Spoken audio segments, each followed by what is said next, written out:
Good evening, and welcome back.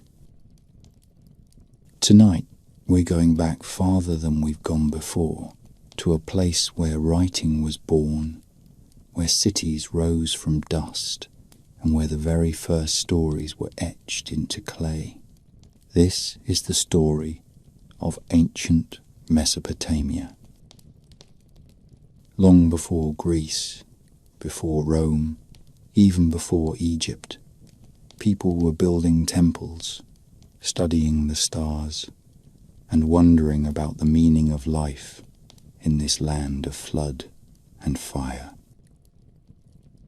As always, I'd love to know, where in the world are you listening from, and what time is it for you? Whether you're lying in bed, letting your thoughts settle, or just looking for a quiet way to end the day, I hope this brings a little stillness to your night. This is a story older than memory, carved into tablets and buried beneath time. And tonight, it's all yours. If you ever happen to look at a map of modern Iraq, and then squint just enough to imagine it without borders or highways or oil pipelines, you might begin to see it as the ancients once did. A cradle of life, stretched long and low between two great rivers, the Tigris and the Euphrates. These rivers do not roar with drama like the Nile, nor do they curl and twist with the lazy grace of the Mississippi. They move with a kind of angular, purposeful determination, crossing mountains and plateaus before pouring themselves into the flat basin of what we now call southern Iraq. And it was here, many thousands of years ago, in a place so soggy and chaotic that most ancient travellers would have probably avoided it entirely, that the first chapters of human civilization were written not with ink and parchment, but with mud, sweat, and a great deal of patience. The land between these rivers, which the Greeks later called Mesopotamia, meaning quite literally the land between the rivers, was not what most people would have considered a prime location for a new life. The summers were blistering, the winters damp and sullen, and the rivers, so essential for life, were also dangerously unpredictable. Here were floods, and not the pleasant kind that water your crops and then politely retreat. These floods came without warning, washing away homes, fields, and entire villages. Then, for the rest of the year, the rivers would behave like stubborn children, refusing to give up a drop of their precious water to the baked earth unless coaxed with elaborate systems of canals, levees, and dikes. And yet, it was precisely this land, awkward and irritable as it was, that became the stage for one of the most remarkable experiments in human history. The transformation from small clusters of migratory foragers and herders into settled communities, and from those into cities that could support tens of thousands of people. The story of how this happened begins long before the names Uruk or were etched into tablets, back in the quiet revolution of the Neolithic era, when early farming communities appeared in the foothills to the north. Around 8000 BC, these people domesticated wheat and barley, kept goats and sheep, and built modest homes from mud brick and reed. For generations, they lived in scattered hamlets where life was generally predictable, if not particularly exciting. Then something changed. Slowly, over centuries, these small communities began drifting southward, out of the relative safety of the foothills and into the open, marshy floodplain of southern Mesopotamia. It is not entirely clear what drew them. Some historians believe the pressure of population growth pushed people to find new land to cultivate. Others point to changing rainfall patterns that made the uplands less reliable. Whatever the reason, this migration marks a turning point in human history, because what these settlers found in the southern plains was a kind of paradox. The land itself was poor in resources, no stone, no timber, no metal, but it had one incredible feature.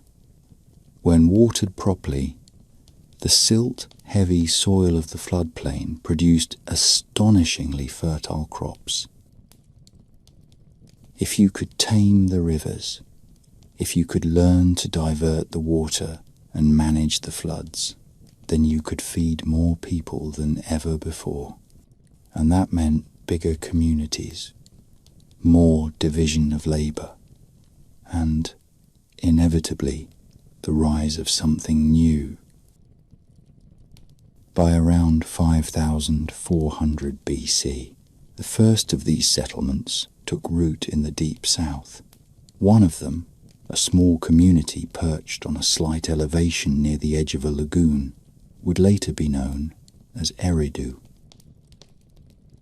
It is often considered by archaeologists to be the first true city in the world, although by modern standards it would hardly have qualified as such, more a dense village of reed huts and clay structures than any bustling metropolis. Still, what made Eridu special was not its size, but its structure. In the heart of the settlement stood a mud brick platform supporting a small temple.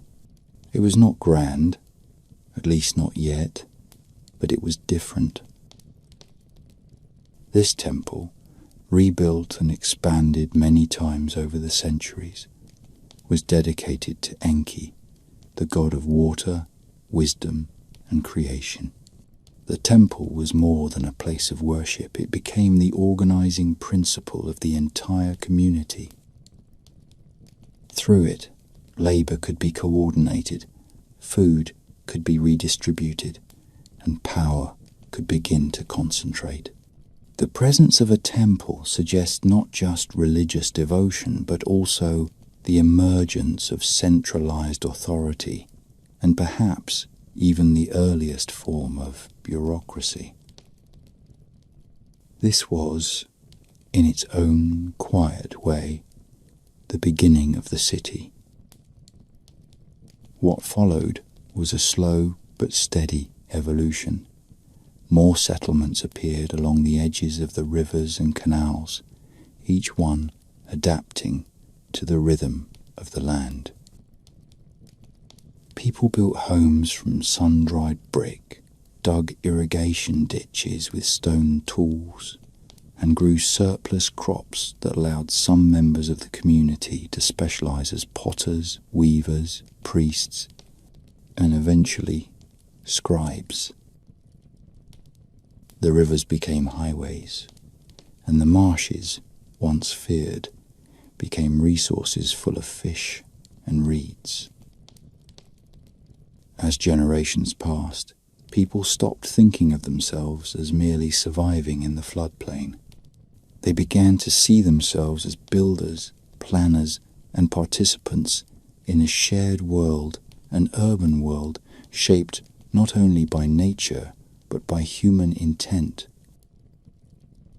There was no single moment when civilization began in Mesopotamia. There was no grand declaration, no ribbon-cutting ceremony at the edge of a canal. Instead, there was a long, slow accumulation of choices, innovations, and adaptations. The people of early Mesopotamia did not set out to invent cities. They were simply trying to live, and in doing so, they found that cooperation, planning and belief in the gods, in each other, in the future, could create something enduring.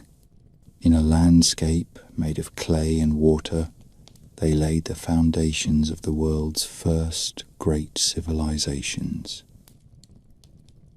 And they did it one mud brick at a time. If there was ever a place that seemed least likely to give birth to the idea of a city, it was southern Mesopotamia. The land was a bewildering mixture of bog and silt, an enormous river delta without stone, wood, or metal, prone to flooding and teeming with insects.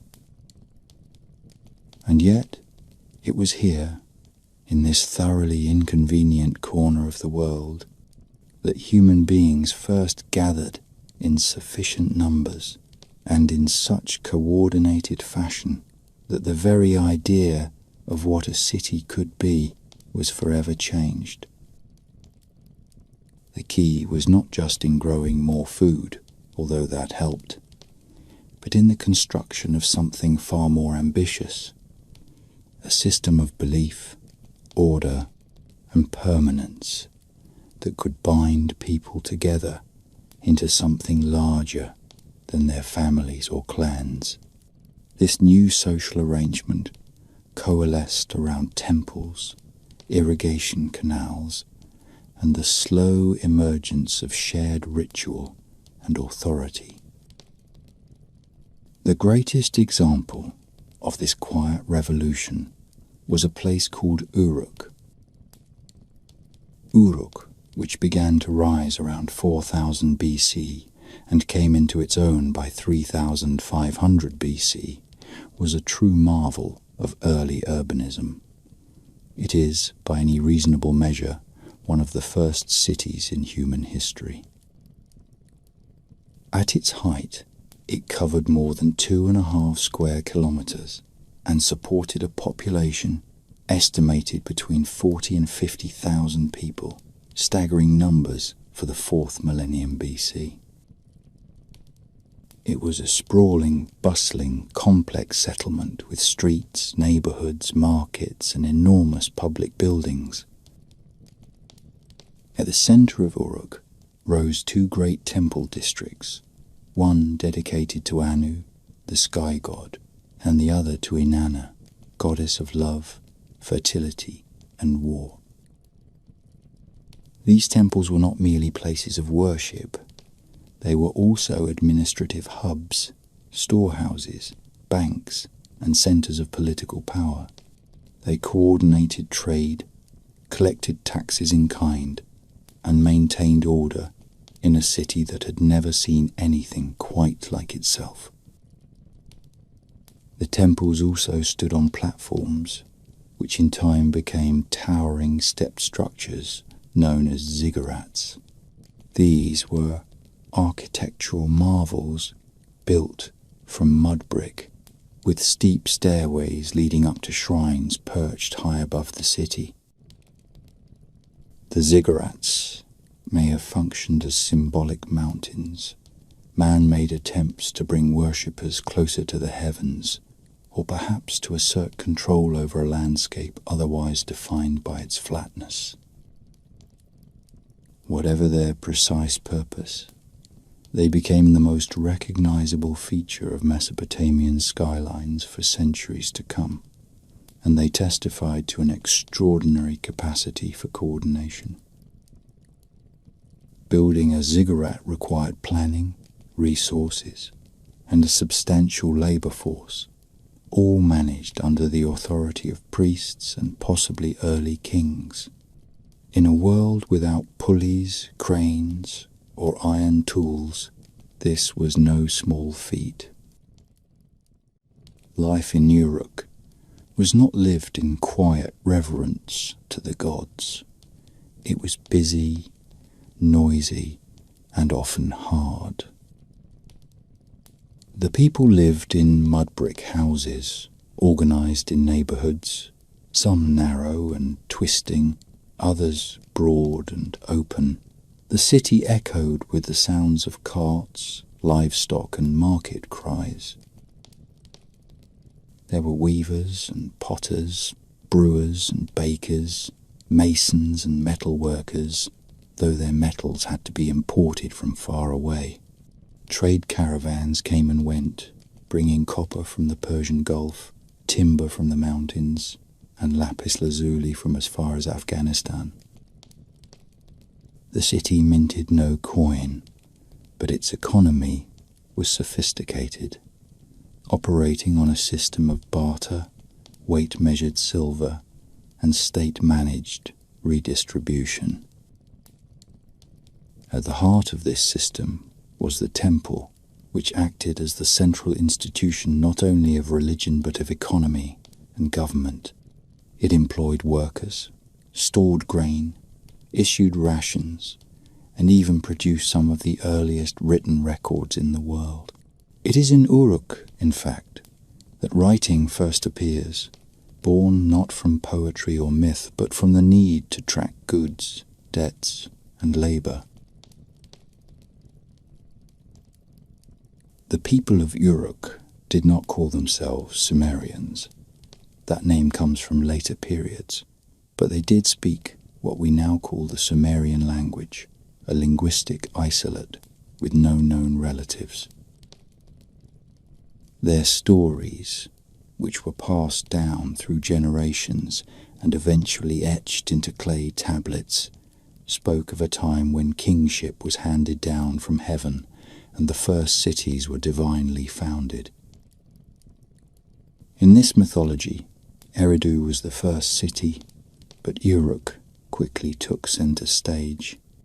Its most famous ruler, Gilgamesh, was likely a real historical king who lived around 2700 BC and was later mythologized into a demigod, the central figure of the world's oldest epic poem. But before Gilgamesh became legend, Uruk had already carved its place in history through its sheer scale and sophistication. What made Uruk and its contemporaries so revolutionary was not just their size, but their organization. For the first time, large groups of people lived in close proximity, sharing infrastructure, governance, and religious life. There were social classes and division of labour. There were city walls and administrative quarters. There were conflicts and records of treaties, inventories of goods, and seals to prove identity. In short, there was civilization in a form we can recognize even now. And it all rose from mud, coaxed from the swampy soil between two unruly rivers by people who had learned not only how to farm and build, but how to think together, plan together, and believe together. Uruk became a model, a pattern for future cities, not just in Mesopotamia, but throughout the world. Its success proved that humanity was not only capable of surviving the hardships of nature, but of turning them into a foundation for something entirely new. By the middle of the 3rd millennium BC, the southern plains of Mesopotamia had filled with cities, each one an island of human ambition set in a sea of mud and reeds. These cities did not belong to a single unified kingdom, nor were they mere villages clinging to the same culture. They were independent polities, city-states, each with its own patron, deity, ruler, army, laws, and ambitions. They jostled against one another for control of farmland, water rights, trade routes, and sometimes nothing more than prestige. This was the age of Sumer, a region not defined by borders but by language, culture, and the hum of city life that stretched from Eridu and Uruk in the south to Kish and Nippur farther north. It was a world that had never before existed, one in which cities were not simply places to live, but centres of power and identity, clustered tightly together in the fertile floodplain, like islands in an archipelago of agriculture. The Sumerians had an astonishing talent for creating order out of the chaos of their environment. Their canals turned fickle rivers into lifelines. Their temples became bureaucracies. Their writing systems transformed tax payments and wheat distributions into permanent records. But politically, the land remained fragmented.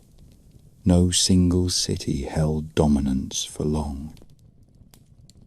For every brief moment of supremacy, when a king of Kish or Lagash or Uruk managed to gather more territory than his rivals, there came an inevitable decline. The cities would pull apart again, their alliances broken, their loyalties fractured. This cycle of unity and disunity defined Sumerian politics for centuries. And yet, it was within this fractured world that some of the earliest glimmers of statecraft, diplomacy, and imperial ambition began to flicker. The kings who ruled these city-states were more than just military leaders. They were also administrators, judges, and, in many cases, high priests. The Sumerian word for ruler, lugal, literally means big man, but the role required more than just strength. These early kings had to coordinate massive public works, including canal maintenance, temple construction, and city defense. They had to collect and redistribute taxes, usually in the form of grain, livestock, or labor, and they had to maintain order in a society that was increasingly complex. The earliest law codes we know of, though fragmentary, show that Sumerians grappled with issues of justice, property, inheritance, and crime with impressive nuance. Kings often left behind inscriptions boasting not only of their military victories, but of their temple restorations and acts of justice, revealing a conception of kingship that encompassed both divine duty and public service. One of the most significant developments of this period was the emergence of the written historical record. The Sumerians kept lists of kings, not merely as chronicles of the past, but as instruments of legitimacy. The Sumerian king list, compiled and copied over generations, presents an orderly succession of dynasties, each one divinely sanctioned, even if in reality the transfers of power were anything but smooth. The list includes rulers whose reigns are measured in centuries, and others who ruled for just a few years. It also inserts a great flood between the antediluvian kings and those who followed, suggesting that the Sumerians had developed a mythological framework for their history, one that echoed through later cultures in the region. The flood itself likely had a real historical basis, perhaps reflecting catastrophic local inundations, but it also served as a symbolic break, a way to mark the beginning of a new world order. Among the city-states of Sumer, a few stand out for their size, wealth, and influence. Uruk remained a powerhouse, with its vast temples and enduring legacy. To its south, rose to prominence with a thriving harbour that connected it to the Persian Gulf trade routes. Lagash, in the east, became a military force under kings like Eannatum, who claimed to have carved out one of the earliest known empires by conquering neighbouring cities and etching his victories into stone. One such record, the Stele of the Vultures, depicts a grisly scene of soldiers marching over fallen enemies, a grim reminder that even in these earliest of city-states, war was a constant presence. And then there was Kish, whose kings often laid claim to the title King of Kish, a kind of regional badge of supremacy that carried prestige even when actual control was limited.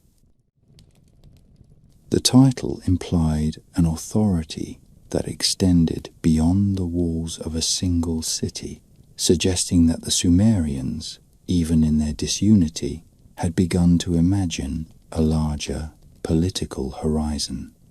Still, the Sumerian city-states never coalesced into a single enduring kingdom.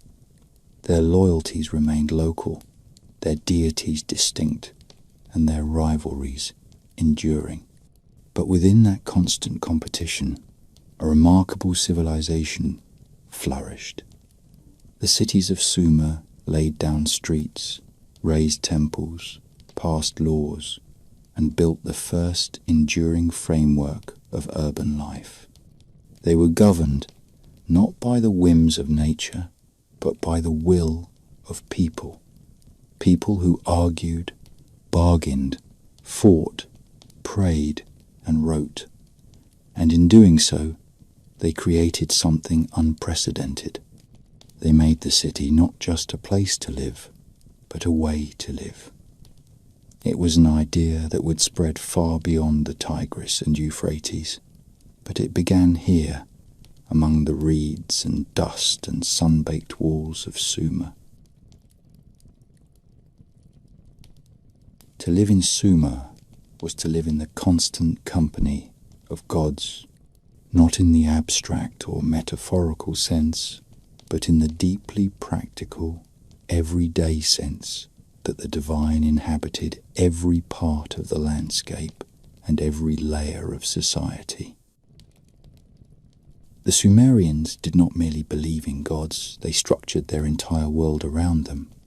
Each city was dedicated to a particular deity, and the fortunes of that city were believed to rise and fall with the favour of its divine patron.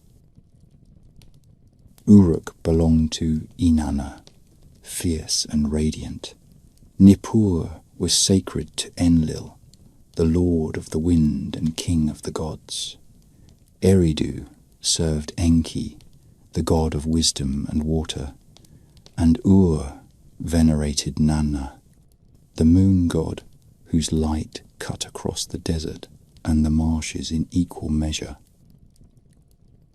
The temples built in their names were not quiet sanctuaries but sprawling complexes, often at the heart of the city, where offerings were brought, prayers were spoken, and a vast bureaucratic machine oversaw everything from livestock to labour quotas. The Sumerian pantheon was large, varied, and often bewilderingly hierarchical. At the top stood An, the sky god, ancient and aloof, who presided over the heavens but rarely intervened.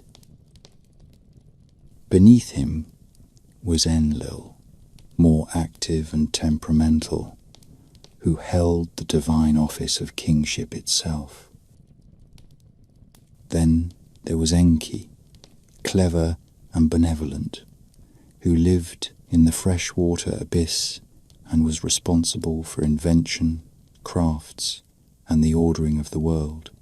Inanna, who would later be known to the Akkadians and Babylonians as Ishtar, was a goddess of many faces: love, sex, war, fertility, and power, and her myths were among the most vivid and enduring in all Mesopotamian literature.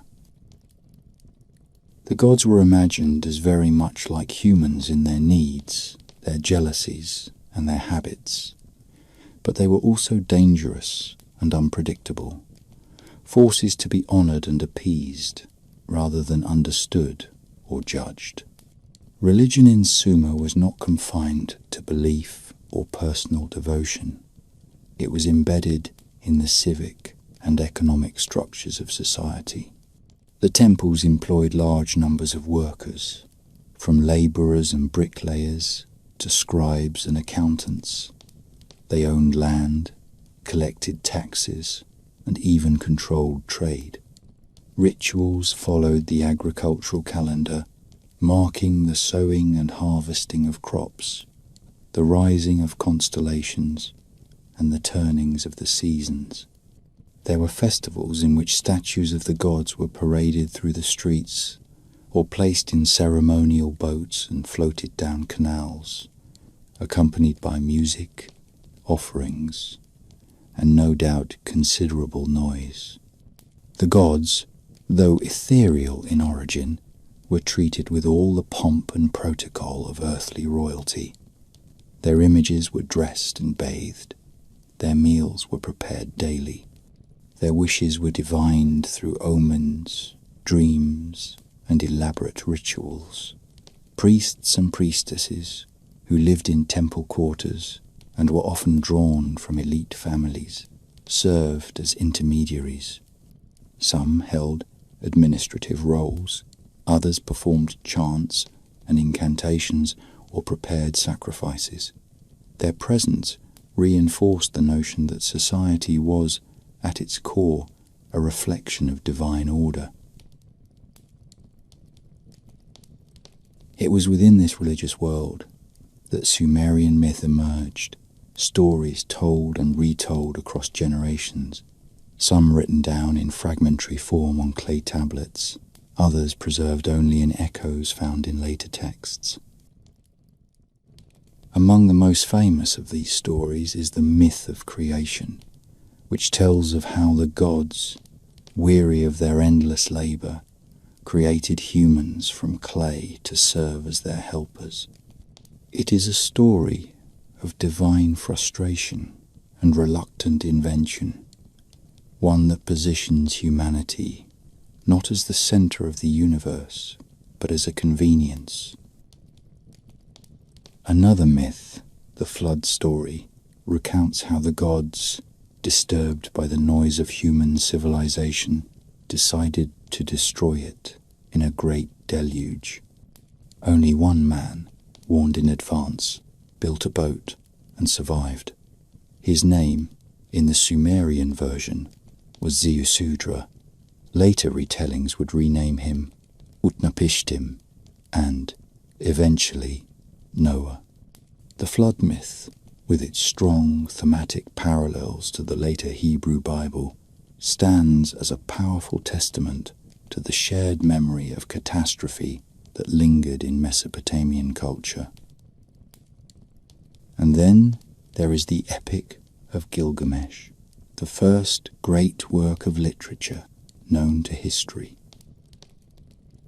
The earliest versions of the tale began circulating in oral form during the Sumerian period, and though the complete version would not be compiled until the Akkadian and Babylonian eras, its roots are unmistakably Sumerian. Gilgamesh was likely a real king who ruled Uruk around 2700 BC, but over time he became something else entirely, a hero of myth, 2/3 divine and 1/3 mortal, whose quests took him across the known world and beyond it. The story begins with his arrogance and tyranny, which causes the gods to create a wild man named Enkidu to challenge him. Instead, the two become companions and set off on a series of adventures, slaying monsters and defying the gods. But when Enkidu dies, Gilgamesh is struck with grief and sets off on a journey to find the secret of immortality.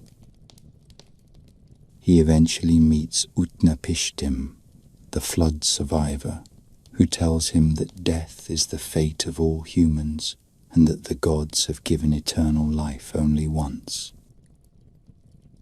Even when Gilgamesh finds a magical plant of renewal, it is stolen by a snake.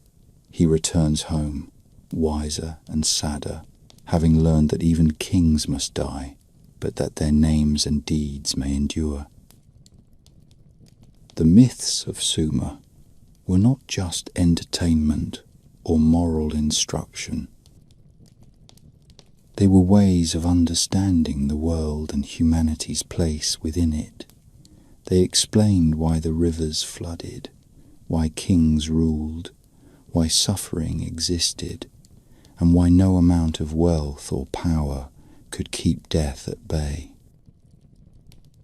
They gave meaning to the rhythms of daily life and to the great, often terrifying forces of nature that surrounded the cities. And through them, the Sumerians laid the groundwork for a literary and religious tradition that would echo for thousands of years. The myths changed over time, adapted by Akkadians, Babylonians, Assyrians, and others, but the core ideas remained. They were born in the marshes, among mud-brick temples and starlit skies, told in quiet homes and scribed onto wet clay, line by line, until they became part of the human story itself. If civilization has a single moment when it stepped out of the mist of prehistory and began recording its own story, that moment likely occurred in a hot, crowded room somewhere in ancient Europe, where a scribe, bent over a lump of wet clay, pressed a stylus into its soft surface and created something entirely new. It was not a poem, nor a declaration, nor a royal edict. It was a list probably of sheep, or jars of beer, or deliveries of barley. It was, in other words, an account. But what made it extraordinary was that it was written. It marked the point at which language was no longer confined to the breath of the speaker or the memory of the listener. It could now be seen, stored, and referred to. It could be permanent. Writing had arrived. It began, as so many great inventions do, with a practical problem. By around 3,300 BC, the cities of southern Mesopotamia had grown so large and their economies so complex that spoken agreements and memory were no longer enough to keep track of transactions. Temples received goods from across the land, grain, oil, wool, livestock, and they had to be recorded. Workers received rations in payment for their labor. Land was measured and divided. Taxes were collected in kind. Each of these activities produced records, and with increasing frequency, the need to make those records permanent led to the development of a new kind of system. At first, it was based on tokens, small clay objects, shaped like spheres, cones, or discs, each one representing a quantity of goods. These tokens were stored in sealed envelopes and impressed with signs to show what they contained. Eventually, the scribes dispensed with the tokens and began making the marks directly on clay tablets. These marks were originally pictographic, simple drawings that represented objects or quantities. A stylized barley stalk stood for barley. A jar meant oil. But over time, as the system expanded to include more abstract ideas and sounds, the characters became more simplified and symbolic. The stylus, typically made of reed, was pressed into the clay to make wedge-shaped impressions. These wedges gave the script its name, cuneiform, from the Latin cuneus, meaning wedge. What began as a simple accounting tool had become a fully developed system of writing. It was one of the most consequential inventions in human history, and it emerged not from an ivory tower or a philosophical revelation, but from the day-to-day need to count things. The earliest texts we have are almost entirely economic in nature. They are records of allocations, inventories, and transfers, often with the names of individuals and quantities of goods. They tell us who delivered what to whom, how much was stored, how much was owed. These may not sound like thrilling documents, but they are rich with information. They show us how organized these early cities were, how carefully they managed their resources, and how sophisticated their administrative systems had become. They also tell us something important about writing itself. It was not invented for poetry, nor for storytelling, nor even for religion. It was invented to solve problems. It was practical, administrative, and, at least at first, deeply unromantic. Yet the invention of writing changed everything. It allowed information to be transmitted across time and space with a degree of accuracy that oral tradition could never match. It enabled the creation of legal codes, contracts, correspondence, and chronicles. It allowed for the preservation of myth, the teaching of mathematics, the standardization of language. In short, it was the foundation on which everything else was built. Without writing, there would be no history in the modern sense, because history requires records, and those records began on small clay tablets, baked in the sun or fire-hardened for permanence, covered in the neat, angled impressions of cuneiform script. The scribes who wrote these texts were members of a professional class. They were educated, trained, and often attached to temples or royal courts. Scribe schools, known as adaba, taught students not only how to write, but also how to calculate, translate, and manage information. These schools were rigorous, and the curriculum was demanding. Students copied long lists of words, phrases, and characters over and over again until they achieved mastery. They practiced writing contracts and letters, hymns and proverbs. Some tablets even include complaints from students about the strictness of their teachers, or notes about punishments received for poor work. The life of a scribe was not necessarily easy, but it was respected. Scribes were indispensable to the functioning of cities, and their work allowed the institutions of state, religion, and commerce to grow in complexity. As writing evolved, so too did its uses. By the end of the 3rd millennium BC, cuneiform had expanded far beyond economic records. It was used to write myths, epics, prayers, legal codes, and treaties. It became a vehicle for expression as well as calculation. And although the earliest tablets may seem dull to modern eyes, they contain within them the seeds of literature, science, and philosophy. They are not merely remnants of trade, they are the beginning of thought made visible. The story of writing in Mesopotamia is not the story of one man with a brilliant idea, but of generations of scribes, merchants, priests, and administrators who, faced with the challenge of managing a complicated world, invented a new way to think, and with it, they gave us one of the greatest tools of civilization. Once writing had established itself in the cities of Sumer, it did not remain a mere tool for accountancy. Over time, it began to evolve beyond tallies and inventories, taking on a more ambitious role in society. Clay tablets that had once recorded grain deliveries and cattle transfers began to include hymns, poems, lists of proverbs, incantations, and eventually stories.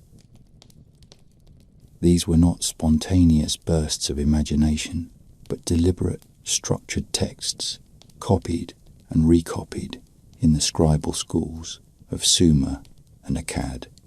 What had begun as a device for remembering debts became, slowly and unmistakably, the foundation of literature. It allowed the ancient world to speak to the future not only of numbers and names, but of fears and dreams, of gods and heroes, of the fragile mystery of being human. Among the earliest and most influential works to emerge from this literary awakening was the tale of Gilgamesh, the legendary king of Uruk. His name appears in the Sumerian king list, and while the historical figure likely ruled in the 27th century BC, it is the mythical version that endured. The Gilgamesh who appears in the tablets is not simply a ruler. He is a demigod, part divine and part mortal, blessed with strength and cursed with restlessness. His story is told in a series of episodes that span adventures, battles, divine encounters, and, ultimately, a personal reckoning with mortality. The narrative, preserved in both Sumerian and later Akkadian versions, is rich with symbolism and emotion. It speaks of the bond between Gilgamesh and his wild companion Enkidu, whose death drives Gilgamesh into a long and desperate search for eternal life. Along the way, he meets monsters, gods, and a flood survivor named Utnapishtim, who gently tells him that immortality was never meant for men. In the end, Gilgamesh returns to Uruk, older and wiser, and gazes upon its great walls, realizing that the enduring works of civilization are the true legacy of kings. The Epic of Gilgamesh is often cited as the earliest surviving work of literature, and it deserves that distinction not simply for its age but for its depth. It asks questions that have echoed through every culture since. Why do we die? What gives meaning to life? How do we face loss? It is also one of the earliest examples of a story that does not end in triumph. Gilgamesh does not gain what he seeks. The plant of youth, he finds, is stolen by a snake. The secret of immortality remains hidden, yet in that failure lies its power. The story insists that even kings must reckon with the limits of human existence, and that the search for meaning must be found not in the heavens, but in the lives we live and the worlds we build. The scribes who preserved such stories were more than record keepers. They were custodians of culture, and among them stands one remarkable figure whose voice still echoes from the 3rd millennium BC. Her name was Enheduanna, the daughter of Sargon of Akkad, and she is the earliest known author in history to be identified by name. Installed as high priestess of the moon god Nanna in the city of she was not only a powerful religious figure, but also a poet of considerable skill. She composed hymns to Inanna, prayers of devotion and personal anguish, and texts that blended theology with personal reflection. Her most famous work, The Exaltation of Inanna, is at once a hymn, a plea, and a declaration. In it, she describes her own fall from favour and exile, and her return to power, crediting the goddess for her restoration. It is a voice that is strikingly individual, even intimate, set within the formal cadence of religious verse. Enheduanna's writings had a profound influence on later Mesopotamian religion and literature. Her texts were copied for centuries, and they helped establish a canonical form for hymns and temple liturgies. But beyond their technical and theological importance, her poems are significant for what they reveal about the interior life of ancient people. Through her words, we hear not only devotion and ritual, but fear, hope, and identity. Her presence in the historical record is a reminder that the first chapter of literature was not written solely by anonymous scribes in the service of temples and kings. It was also shaped by individuals, by voices that sought to express their own experience within the structure of a collective culture.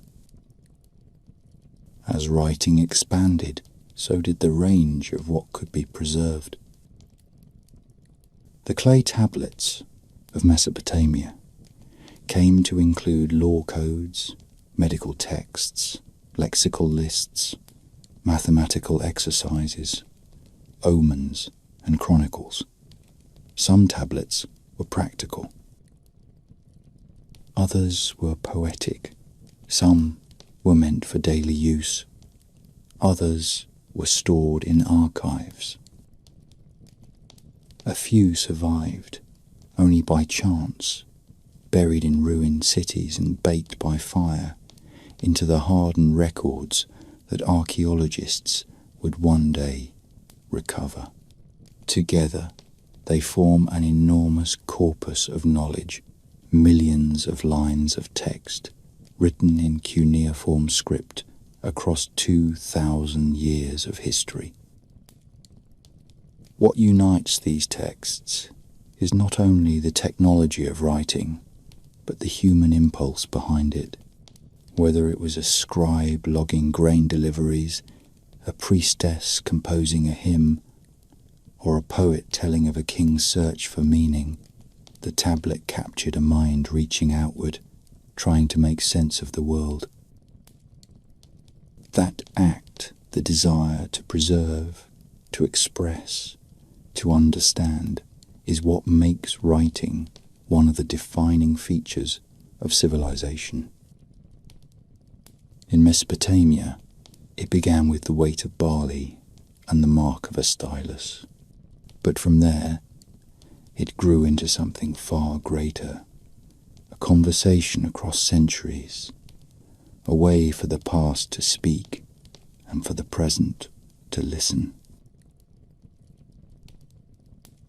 There are figures in history who seem to step onto the stage fully formed, carrying not just the weight of their own ambitions, but the first real shape of an idea. Sargon of Akkad was such a figure. He emerged in a world of city-states and carved from it the first real empire, a domain that stretched far beyond what any Sumerian king had ever imagined, reaching from the Persian Gulf to the Mediterranean, from the low marshlands of the south to the cedar forests of the north. His rise marks a decisive turning point in the history of Mesopotamia, not simply because he conquered so much land, but because he introduced the notion that power could extend beyond a single city, and that rule could be passed not just from king to king, but from father to son. Sargon was, in a way, the prototype of the imperial monarch, a man who made himself more than a king by sheer force of vision and will. The story of his origins is wrapped in legend, but even the legends hint at something extraordinary. According to later tradition, Sargon was born to a temple priestess and cast adrift as an infant in a basket on the river, a tale that would be echoed in later traditions, from Moses to Romulus.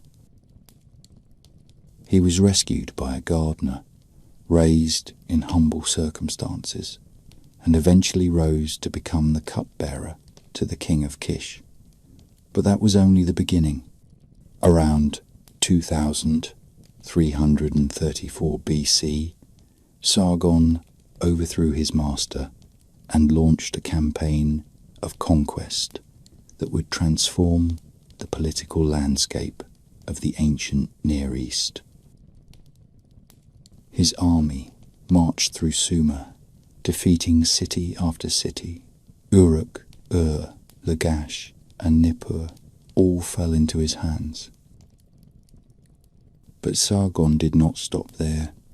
He pushed north into the lands of the upper Tigris, westward into Syria, and even claimed to have reached the Mediterranean Sea, washing his weapons in its waters as a symbol of total victory. What made Sargon's conquests different from those of earlier kings was not just their scale, but their permanence. He did not simply raid cities and return home. He established control, installed governors, and created a new capital city, Akkad, whose precise location remains lost to us, though it was likely situated somewhere along the middle Euphrates. From Akkad, Sargon ruled a realm that brought together dozens of peoples, languages, and traditions under a single banner. He styled himself King of the Four Quarters of the World, a title that implied not just regional dominance, but universal authority. His administration used both Sumerian and Akkadian, and the Akkadian language, written in cuneiform script, began to take on the role of a common tongue. It would go on to become the diplomatic language of the ancient Near East for more than 1,000 years.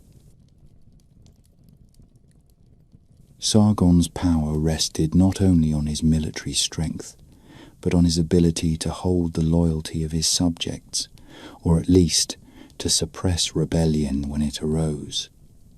And it often did. The Sumerian cities, fiercely independent and deeply rooted in their own traditions, were not quick to accept Akkadian rule. Sargon is said to have fought 34 battles in the early years of his reign, a tally that speaks not just to conquest, but to constant resistance. He maintained a standing army, a rarity in that era, and kept it in the field through careful organization and the establishment of supply lines.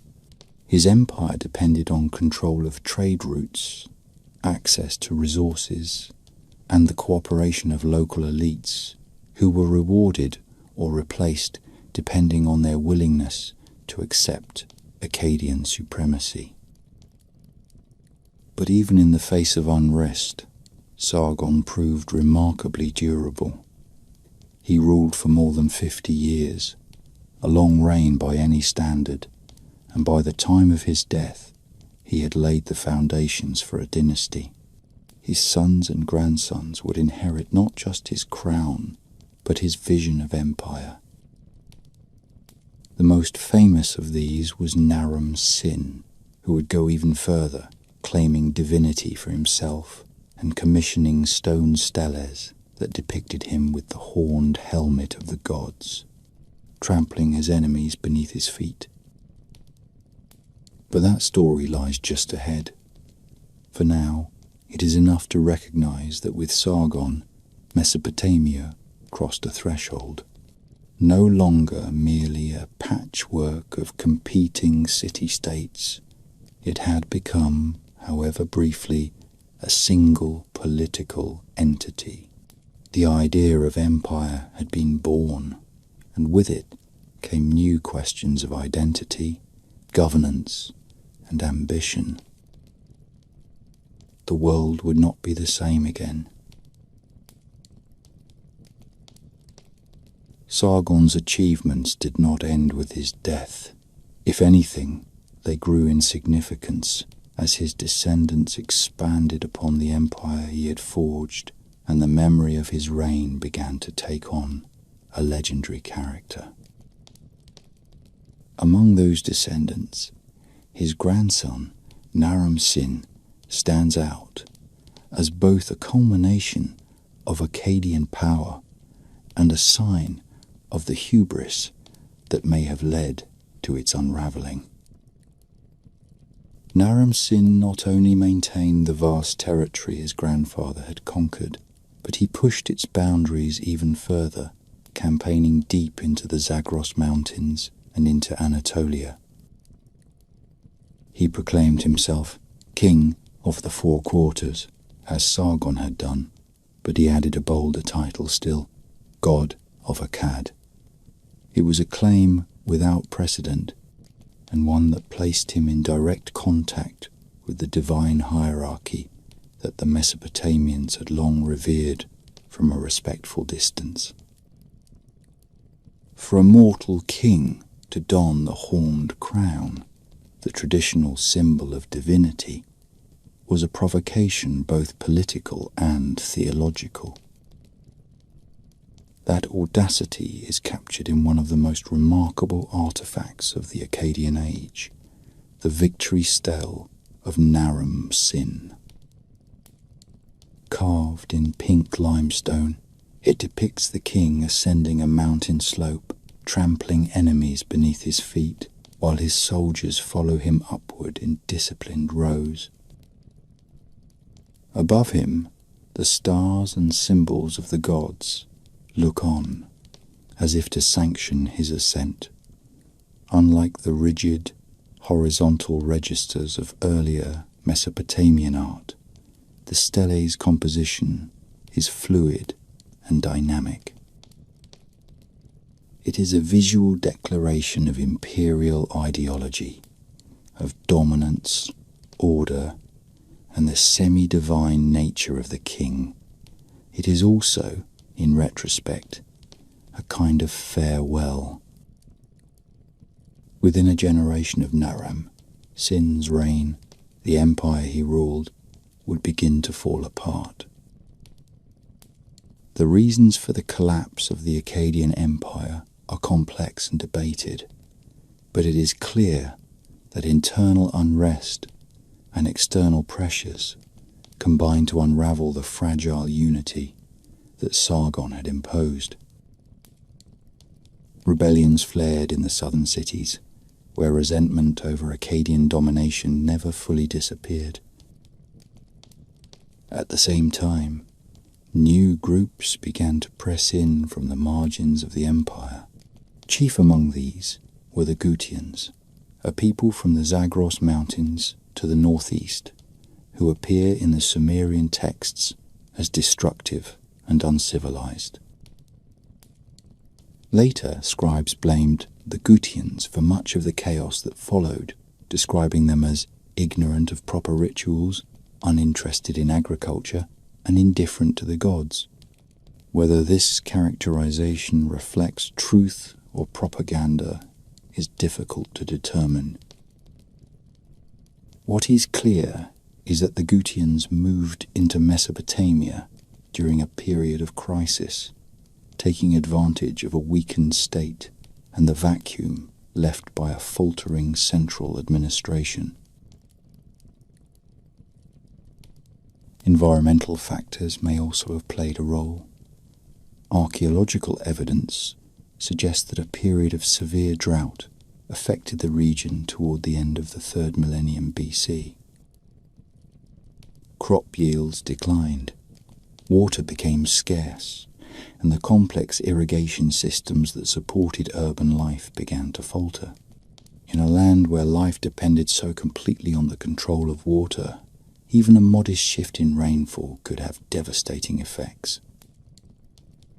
As agricultural production collapsed, so too did the economic and political systems built upon it.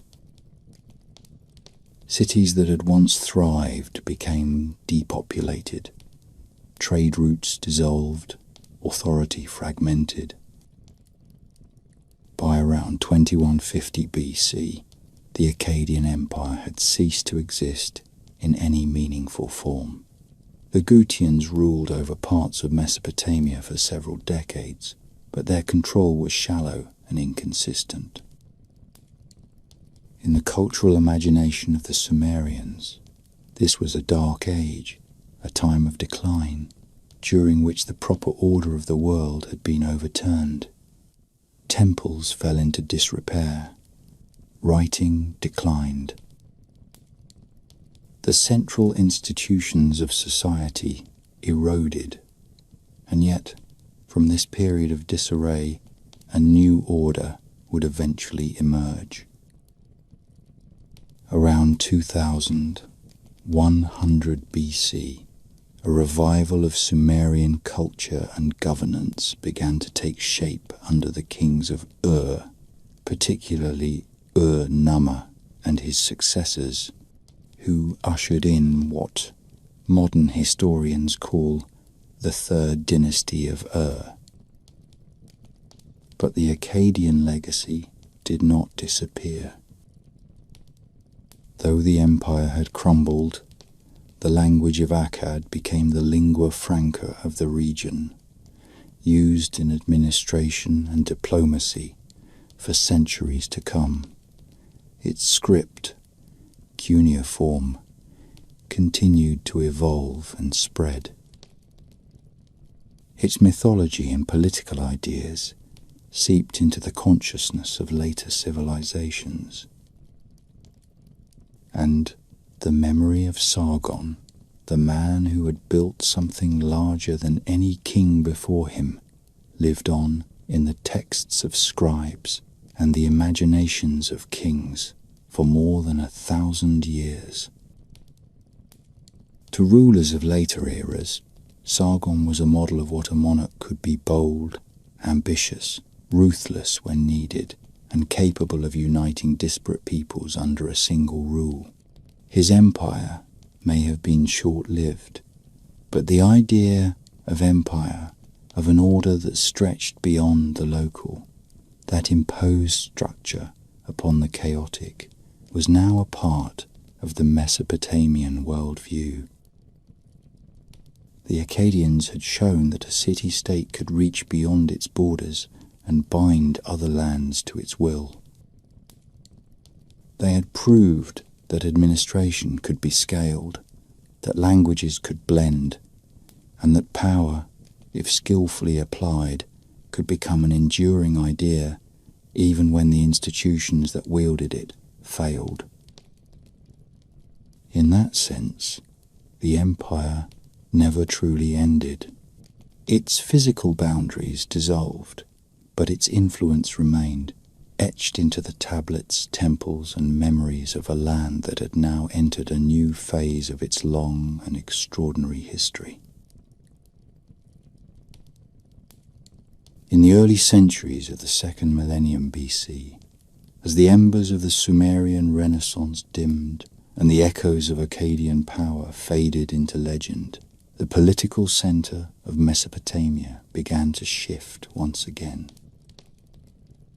The stage was now set for a city that had long lingered in the background to rise to prominence: Babylon. At first glance, there was little to suggest that Babylon would one day rule the entirety of southern Mesopotamia. It was a modest city, strategically located, but not especially distinguished. Other cities, Isin, Larsa, Eshnunna, had richer histories, more temples, deeper roots. Yet Babylon had something they did not. It had Hammurabi. Hammurabi came to the throne of Babylon around 1792 BC, During a time of intense regional competition, southern Mesopotamia was fractured into several powerful kingdoms, each vying for control over land, water, and trade. To the north, the Elamites threatened from across the mountains. To the south, Larsa held sway over many of the wealthiest cities. Babylon was smaller and less powerful than its rivals, but Hammurabi was a careful and deliberate ruler. He spent the early years of his reign consolidating his hold over Babylon and its immediate surroundings. He repaired canals, strengthened city walls, and cultivated alliances. He presented himself as a just and pious king, one who served the gods and cared for the welfare of his people.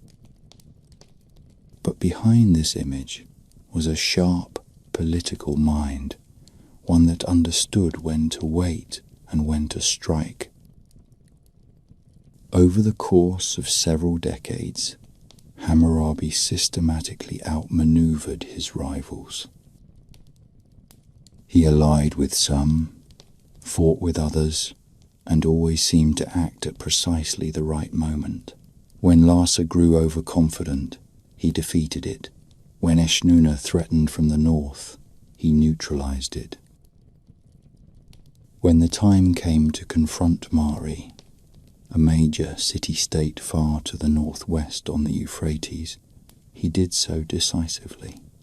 By the end of his reign, Hammurabi controlled nearly all of Mesopotamia, from the Persian Gulf to the borders of Syria. It was a remarkable achievement, one built not only on military strength but on strategic patience, effective administration, and the careful projection of royal authority. But Hammurabi's most enduring legacy was not his conquests. It was a stone monument, inscribed in tight, orderly lines of cuneiform that laid out the laws by which his kingdom was to be governed. This was the Code of Hammurabi, one of the most famous legal documents in the history of the ancient world. It is often described as the first written law code, though this is not strictly accurate. Earlier codes existed, such as those issued by Nama and Lipit Ishtar. What makes Hammurabi's code remarkable is its scope, its clarity, and its ambition. It was not simply a list of penalties. It was a statement of royal justice, inscribed in public for all to see, a declaration that the king was not above the law, but the instrument through which divine order was enacted. The stele that bears the code stands over 7 feet tall and is carved from black diorite, a stone chosen for its hardness and permanence. At the top is a relief showing Hammurabi standing before Shamash, the sun god and divine judge. Shamash hands him a rod and a ring, symbols of justice and kingship. Below this image are nearly 300 laws, organized by subject and inscribed in careful Akkadian script. The laws cover a vast array of topics: property rights, contracts, family matters, inheritance, commerce, theft, assault, and more. Some are harsh by modern standards, others are surprisingly pragmatic. All are rooted in the principle that order must be maintained, that wrongdoing must be punished, and that the vulnerable must be protected from the strong. Hammurabi did not write these laws himself. They were the product of generations of legal tradition, shaped by custom and precedent. But he did something new. He collected them, organized them, and set them forth as a single unified system.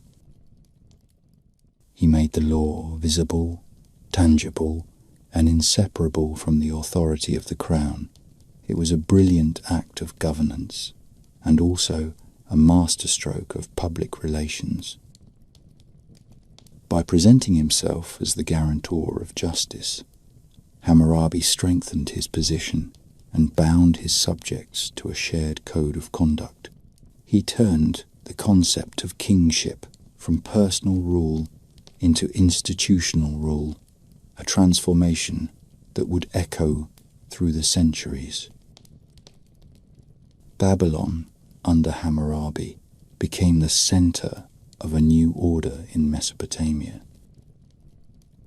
The city grew in wealth and prestige, attracting scribes, artisans, merchants, and officials. Its ziggurat rose high above the flat plains, its temples were filled with offerings, and its markets bustled with trade. The empire that Hammurabi created did not last long after his death, undone by pressures from within and invasions from without. But the memory of his rule and the laws that bore his name endured. Long after his dynasty had passed, scribes continued to copy the code of Hammurabi, students continued to study it, and kings continued to cite it.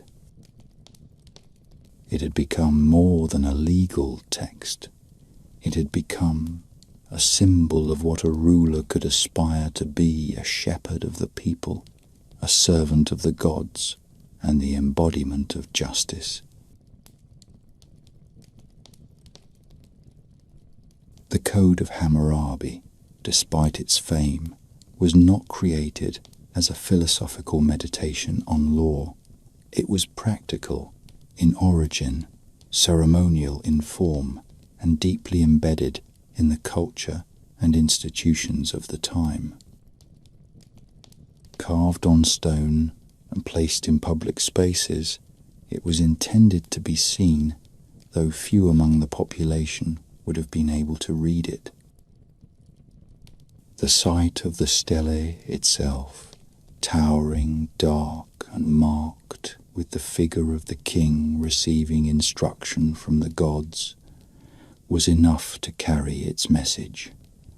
The law, it declared, did not belong to any one man. It came from the divine, and it passed through the king to the people, shaping their world in ways that extended far beyond the walls of palaces or courts. The laws themselves were organized by theme, not by legal category in the modern sense, but by the rhythms and concerns of daily life. They begin with rules concerning false accusations and judicial procedure, then move through property disputes, agricultural regulation, family law, commercial contracts, and criminal punishment. Many of them read like responses to real situations. If a man builds a house and it collapses, killing the owner, the builder is to be put to death. If the collapse kills the owner's son, then the builder's son must die. If a thief is caught breaking into a house, he is to be killed at the place of the crime and buried in the wall he tried to breach. These laws may sound brutal, but they were also predictable. They established consequences, offered clarity, and tried within the social framework of the time to balance harm with retribution. One of the most famous principles of the code is the doctrine of equivalence, the idea that the punishment should match the injury. This is where the phrase "an eye for an eye" originates, though the reality was more complex. The code reflects a society divided by class, and punishments varied depending on whether the victim or the perpetrator was a noble, a commoner, or a slave. The loss of an eye was not always punished by the loss of an eye. Sometimes it was compensated with silver. A broken bone might require a payment, or it might demand a more severe response. The code was less concerned with universal fairness than with preserving order. Its goal was not equality, but stability. In a society where personal vengeance could lead to endless cycles of violence, the law provided a controlled outlet. It took justice out of private hands and placed it within an institutional framework. There were also laws that protected the vulnerable, particularly in matters of inheritance, marriage, and debt.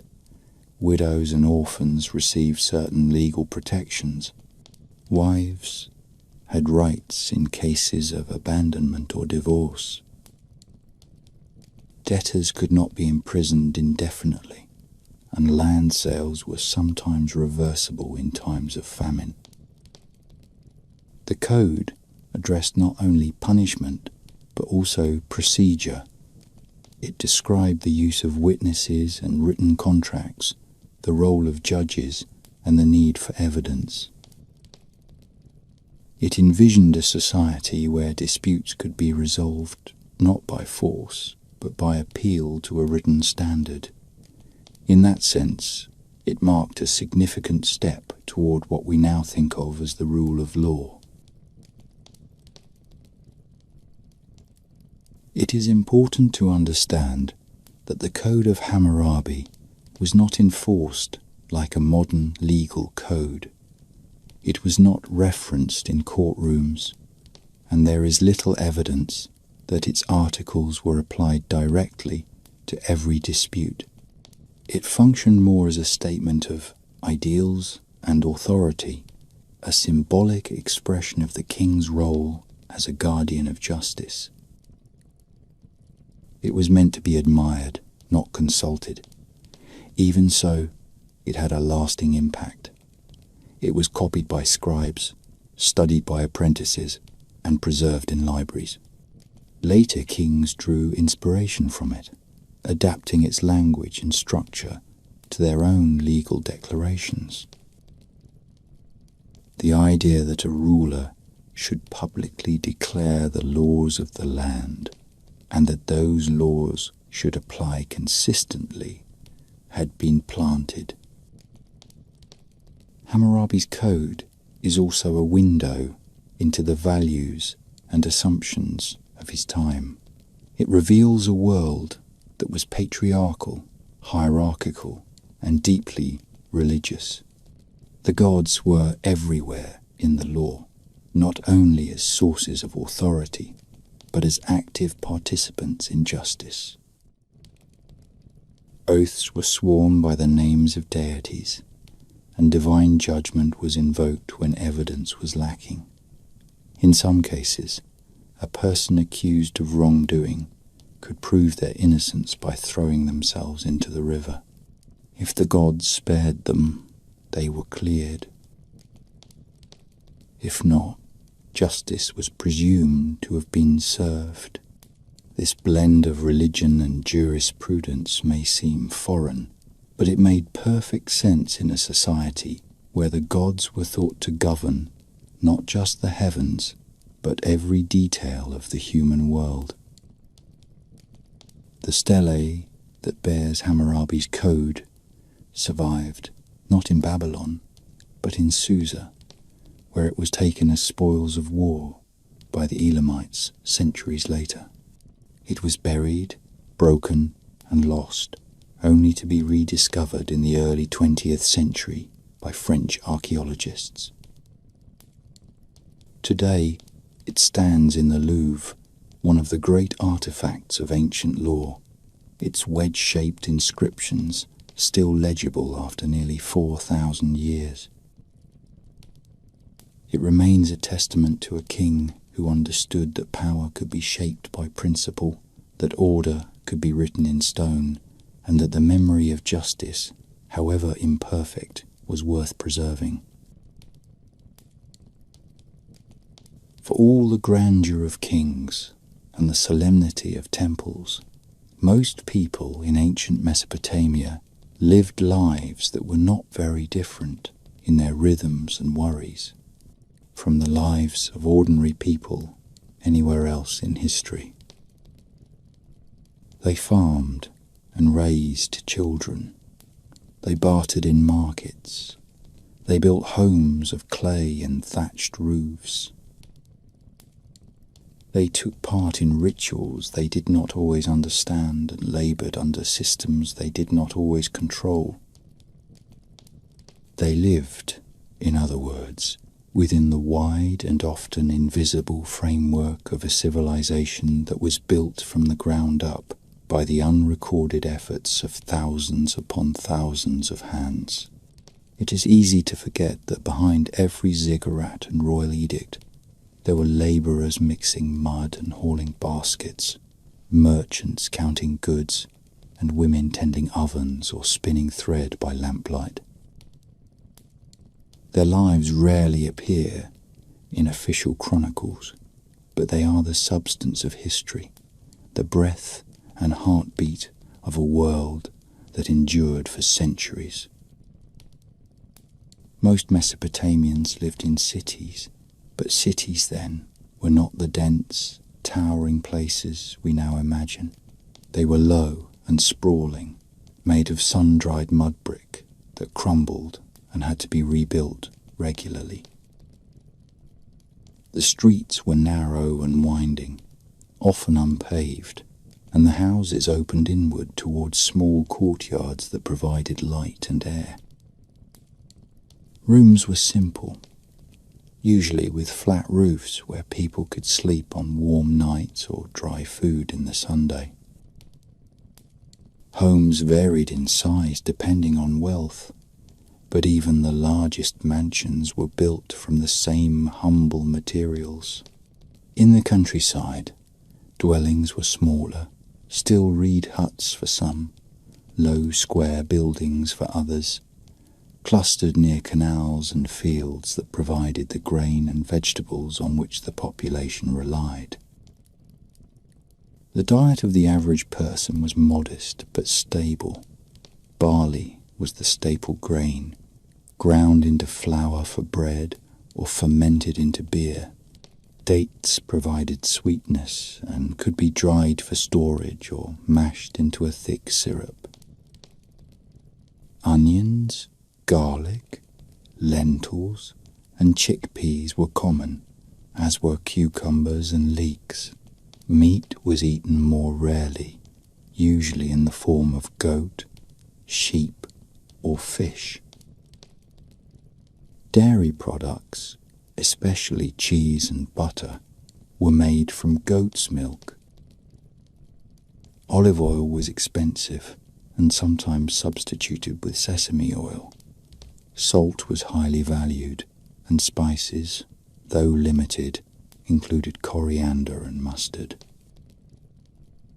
Meals were cooked in clay ovens or over open fires, and most utensils were made from clay or wood. It was not an extravagant cuisine, but it was one that could be sustained from the land and rivers around them, and it left behind countless pots, bowls, and storage jars in the archaeological record. Water came from wells, canals, and the rivers themselves, but it had to be used with care. The same rivers that gave life also carried disease, and people learned early on to store water in cool containers and, when possible, to draw from clean sources. In larger homes and palaces, primitive drainage systems and even tiled bathrooms have been found, suggesting a concern for hygiene that was remarkably sophisticated for the time. Public latrines also existed, though sanitation was not always consistent. In cities, refuse was piled in corners or dumped outside the walls. In some places, layers of trash have provided modern archaeologists with a remarkably detailed account of what people ate, wore, and discarded. Work was the constant condition of life. Men laboured in the fields, dug canals, raised animals, and hauled materials for building projects. Others worked as potters, smiths, leather workers, or carpenters. Women, too, were active in the economy. They baked bread, brewed beer, wove textiles, and sold goods in the markets. Some owned property or managed businesses. In certain cities, women ran taverns, which were not only places to drink but also centres of social life. Some women served as priestesses, midwives, or scribes, though such roles were more limited. Children were expected to contribute early tending animals, fetching water, or assisting in workshops. Education was limited to a small minority, mostly boys from wealthier families who trained to become scribes. For most, learning came through observation, repetition, and participation. Religious life suffused the everyday. Small shrines in homes stood alongside household goods. Offerings were made, prayers recited, and festivals observed according to the city's calendar. Major ceremonies brought the community together: processions, sacrifices, rituals tied to the harvest or the new year. But religion was not only practiced in great temples or through public rituals. It was also carried in amulets, in whispered blessings, and in quiet acts of devotion. Illness might be treated with herbs, but also with spells. Dreams were recorded and interpreted. Omens were read in the flight of birds or the shape of smoke. The divine, for Mesopotamians, was not distant. It was present in every act of life, and people moved through their days with the awareness that invisible forces were always at work. Clothing was simple and adapted to the seasons. Men wore skirts or kilts, often tied at the waist, and sometimes shawls or cloaks draped over the shoulder.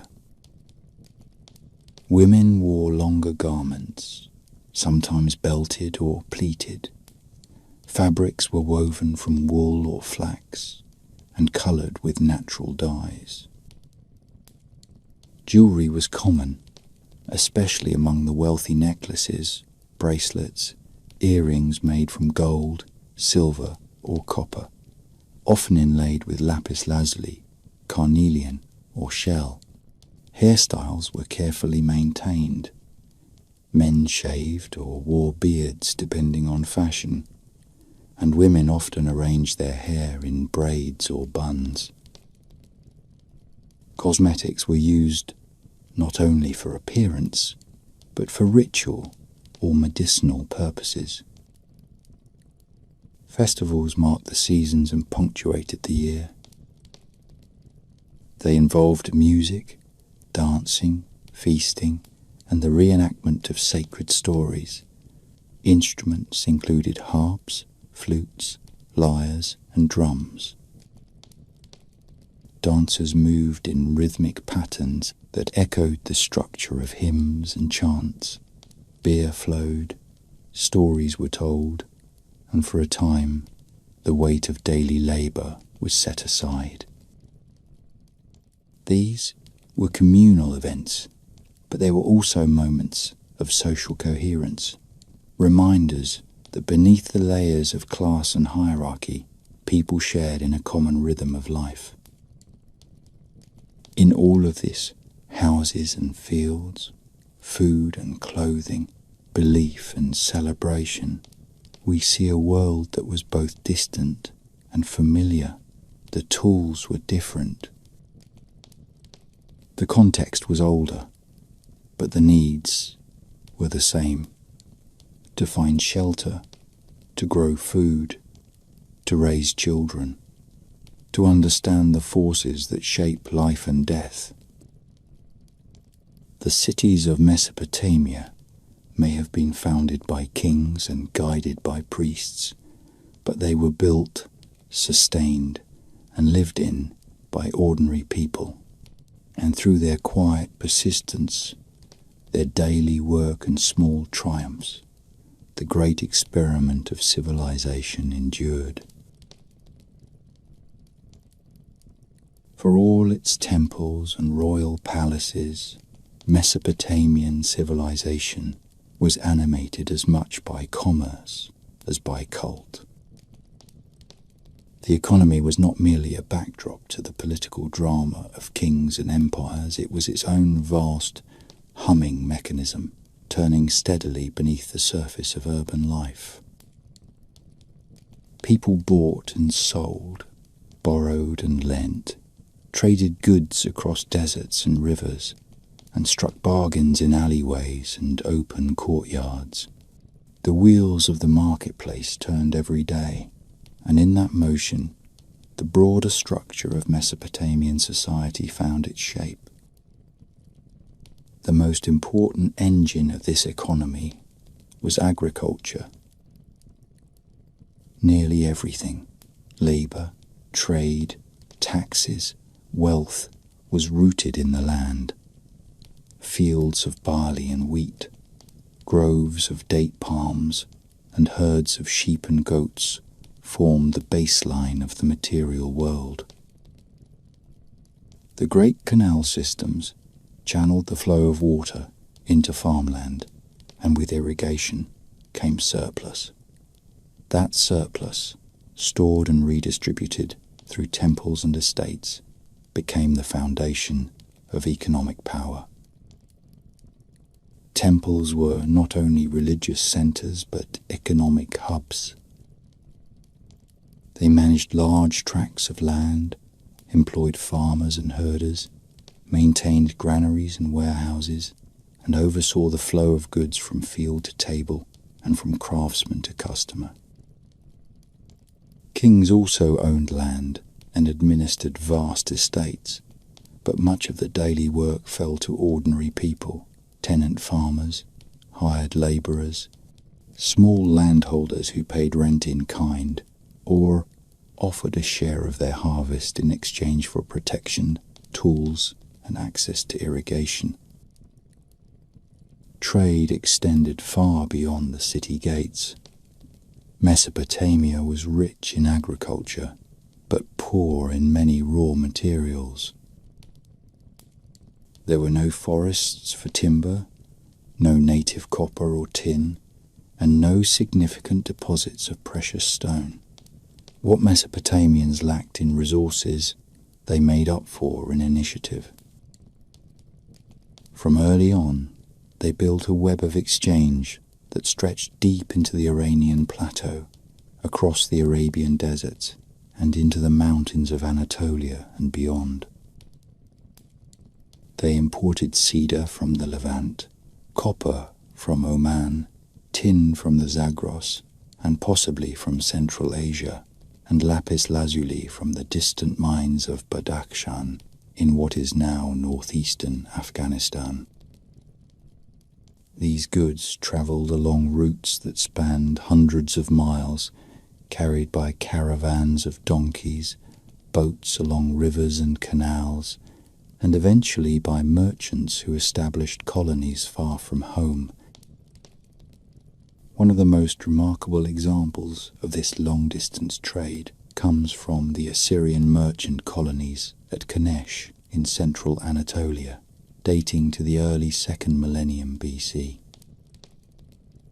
There, Mesopotamian traders established permanent outposts, lived alongside local communities, and kept meticulous records of their business dealings on clay tablets. These archives reveal contracts, partnerships, interest rates, loan repayments, and the shipping of textiles and metals across hundreds of kilometers. The tablets were often sealed in duplicate and signed by witnesses, showing a level of legal formality that would not be out of place in a modern office. Trade was not conducted casually. It was planned, financed, and protected. Merchants took risks, but they also hedged them through shared investment and family networks. Their world was one of calculation as much as adventure. Within the cities themselves, markets played a central role. They were places of noise, colour, and constant motion. Vendors sold grain, oil, vegetables, fish, meat, textiles, pottery, tools, and livestock. Women and men haggled over prices, weighed goods using standardized stones, and exchanged items through both barter and silver-based currency. Although coined money would not appear in Mesopotamia until much later, silver by weight served as a medium of exchange, especially for larger or more formal transactions. In smaller dealings, people traded directly. A basket of dates might buy a length of cloth. A goat might purchase a jar of oil. The system was flexible, but not chaotic. Prices were tracked, and some were even regulated. Kings issued decrees fixing the value of grain or setting wages for labourers, and scribes recorded contracts, witnessed sales, and sometimes arbitrated disputes. Labour was also part of the economic system. People hired themselves out for harvests, for transport work, for construction. They might be paid in rations of grain or beer, or occasionally in silver. Large building projects, temples, canals, city walls were organized by the state or by temple institutions, and the workforce could be sizable. Corvée labour, a form of tax paid through service rather than goods, was common. Men were summoned for set periods to dig ditches, move stone, or perform maintenance on public infrastructure. It was compulsory, but usually limited in duration. For the rest of the year, people returned to their own work, farming, herding, or trading. Debt was a fact of life, and the records from Mesopotamia are filled with references to loans, collateral, and repayment terms. People borrowed silver, grain, animals, or tools, often pledging property or future labour as security. Interest rates were typically high, and default could lead to loss of land or, in extreme cases, debt slavery. Laws were sometimes enacted to limit the burden of debt, especially during famines or after wars, when kings issued general amnesties or cancelled outstanding obligations. These acts, known as clean slates, served both a moral and political function. They prevented social collapse and reaffirmed the image of the king as a just ruler. Underlying all of this was a system of measurement and record-keeping that allowed the economy to function across vast distances and long periods. Weights were standardized, and units of volume, area, and length were carefully defined.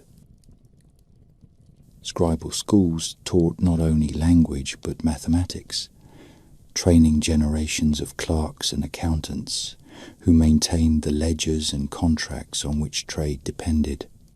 The bureaucracy of trade was not incidental, it was essential. Without it, the scale and complexity of Mesopotamian commerce would have collapsed into confusion. In the clay tablets of merchants and administrators, we catch glimpses of a world in motion, boats unloading grain at a river dock, caravans departing at dawn, scribes marking the arrival of goods with the precise stroke of a stylus. It is a world driven by need and sustained by ingenuity, a world where human effort and imagination turn scarcity into connection. Trade was not merely an economic activity. It was a lifeline, a mirror of society, and a kind of faith in the possibility that people from different places, speaking different tongues, could come together, make a deal, and move forward. In Mesopotamia, they did it for centuries, and in doing so, they helped build the foundation of the modern world. By the middle of the second millennium BC, the southern cities of Mesopotamia had been ruled by many names: Sumerians, Akkadians, Babylonians, but to the north, in the upper Tigris region, a different tradition had begun to take shape. There, in a cluster of cities that included Ashur, Nineveh, and later Kalhu, the people who came to be known as the Assyrians had laid the foundations of what would become one of the most formidable and enduring empires of the ancient world. They were not initially the most dominant force in the region. For centuries they lived in the shadow of Babylon and the powerful kingdoms of the West. But when their time came, the Assyrians rose with a strength that was both feared and admired. They built not only armies and palaces, but a new kind of imperial identity, ruthless, methodical, and astonishingly effective. The earliest phases of Assyrian history were tied closely to trade. The city of Ashur, perched on a promontory above the Tigris, became a key node in the network of exchange that linked Mesopotamia to Anatolia. Assyrian merchants, as mentioned earlier, established colonies at places like Kanesh and developed sophisticated methods of record-keeping and finance. This mercantile foundation laid the groundwork for later expansion, but it was not until the early first millennium BC that Assyria emerged as a military power capable of shaping the entire Near East. By that time, the kings of Assyria had transformed the modest city-state into a sprawling empire, supported by standing armies, efficient administration, and a culture that glorified warfare with a seriousness unmatched in the ancient world. The Assyrian army was its most visible expression of power. It was a professional force, maintained year-round, equipped with iron weapons, siege engines, and a tightly organized command structure. Unlike earlier city militias, which were raised seasonally, the Assyrian army was a permanent institution. Soldiers were trained, paid, and provisioned by the state. There were specialized units: infantry, archers, cavalry, chariot corps, engineers. The army moved with a discipline and logistical sophistication that allowed it to conquer cities hundreds of miles from its base, and it did so with a level of brutality that was both strategic and psychological. The kings of Assyria understood that terror could be an instrument of policy. Their inscriptions boast of flayed rebels, impaled captives, and cities reduced to ash. Whether or not every account is literally true is beside the point. They were meant to be believed. These military campaigns were not just about conquest. They were also about control. the Assyrians developed a system of deportation and resettlement that allowed them to weaken rebellious populations and populate underdeveloped areas with loyal subjects. Entire communities were relocated. Farmers, craftsmen, priests carried away from their ancestral homes and planted in new regions where they would be both productive and less likely to rebel. It was a harsh practice, but it worked. The empire became a patchwork of peoples, languages, and traditions, held together by roads, messengers, garrisons, and above all, fear. Tribute flowed into the imperial capitals in the form of silver, grain, livestock, and labor. In return, the Assyrians offered protection, infrastructure, and a grim kind of order. Among the kings who shaped this imperial machine, several stand out. Tiglath-Pileser III, who ruled in the 8th century BC, reformed the army and expanded the empire through a series of brilliantly executed campaigns. He brought Syria and parts of Israel under Assyrian control and reorganized the provinces to increase efficiency and revenue. Sargon II, who followed him, built a magnificent new capital at Dur-Sharakin and continued to wage war from the Zagros to the Mediterranean. His successor, Sennacherib, is remembered both for his destruction of Babylon, an act so shocking that later kings felt compelled to atone for it, and for his siege of Jerusalem, which failed to capture the city but left an indelible mark on biblical history.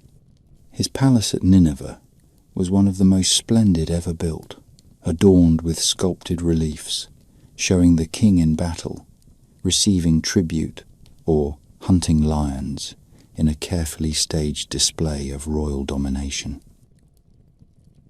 The lion hunt, in particular, became a symbol of Assyrian kingship.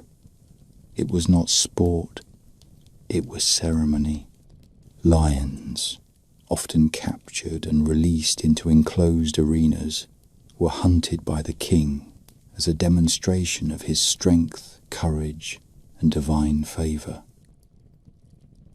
Reliefs from the palace walls show these scenes in exquisite detail. The lion mid-leap, the king drawing his bow, the spear piercing the beast's chest. The message was unmistakable. The king subdued the chaos of nature, just as he subdued the chaos of men. Power was order, and the Assyrian king was the one who imposed it. Yet even as the Assyrians conquered and administered vast territories, they also developed a highly structured bureaucratic system that allowed the empire to function. Provincial governors reported to the king, tax records were kept, messages were sent along roads staffed with relay stations. The capital cities were centers of art and architecture, with towering walls, broad courtyards, and temples dedicated to gods old and new. The Assyrians inherited much from Sumer, Akkad, and Babylon, but they adapted it to their own needs. Their empire was not built to foster individual freedom or civic pride. It was built to endure, to extract resources, and to reflect the authority of the crown. For nearly 3 centuries, the Assyrian Empire stood at the center of the ancient Near East, shaping events from Egypt to Elam. It was a triumph of organization as much as ambition, a testament to what could be achieved through discipline, infrastructure, and the careful management of fear. And while its methods were often brutal, its success was undeniable. Cities that had resisted the Assyrians were razed. Those that cooperated were enriched. For much of the world, to be part of the empire meant to pay tribute and obey, but it also meant roads, security, and a place, however uneasy, in a system that worked. It was not a system built on love, but it was a system that held. It is one of the great ironies of ancient history that the Assyrian Empire, so often remembered for its cruelty and conquest, also produced one of the most astonishing intellectual undertakings of the ancient world. At the height of Assyria's power, while soldiers marched west toward Egypt and east into Elam, while captives were led away in chains and cities were leveled in spectacular shows of force, something altogether different was taking place in the royal palace at Nineveh. There, in the shadow of victory stays and lion hunt reliefs, King Ashurbanipal was building a library. Ashurbanipal, who ruled from 668 to 627 BC, was not a typical Assyrian king. He was educated in a way few monarchs of the ancient world were. He could read and write in both Akkadian and Sumerian, and he took genuine pride in his learning. He was the last great king of the Neo-Assyrian Empire, and under his reign the empire reached its furthest territorial extent. But while his military campaigns followed, in the tradition of his predecessors, marked by sieges, deportations, and the steady expansion of imperial control, his greatest legacy would not be carved in stone or remembered in captured cities. It would be pressed into clay. Ashurbanipal's library was no small side project. It was a deliberate, state-sponsored effort to gather and preserve the knowledge of Mesopotamia. Royal agents were sent to cities across the empire with instructions to acquire copies of important texts, hymns, epics, prayers, dictionaries, omens, rituals, astronomical observations, medical treatises, and more. When scribes could not find the originals, they produced copies. When duplicates were discovered, they were stored anyway. The result was a vast collection, perhaps over 30,000 clay tablets in all, meticulously organized and catalogued. The tablets were stored in palace rooms, many of them marked with colophons that recorded the name of the scribe, the place of copying, and the origin of the text. What is most extraordinary about this collection is not simply its size, but its range. It included the most sacred and ancient texts of Sumerian religion, translated into Akkadian. It preserved technical manuals on divination and diagnosis. It held versions of myths that had been told for more than 1,000 years.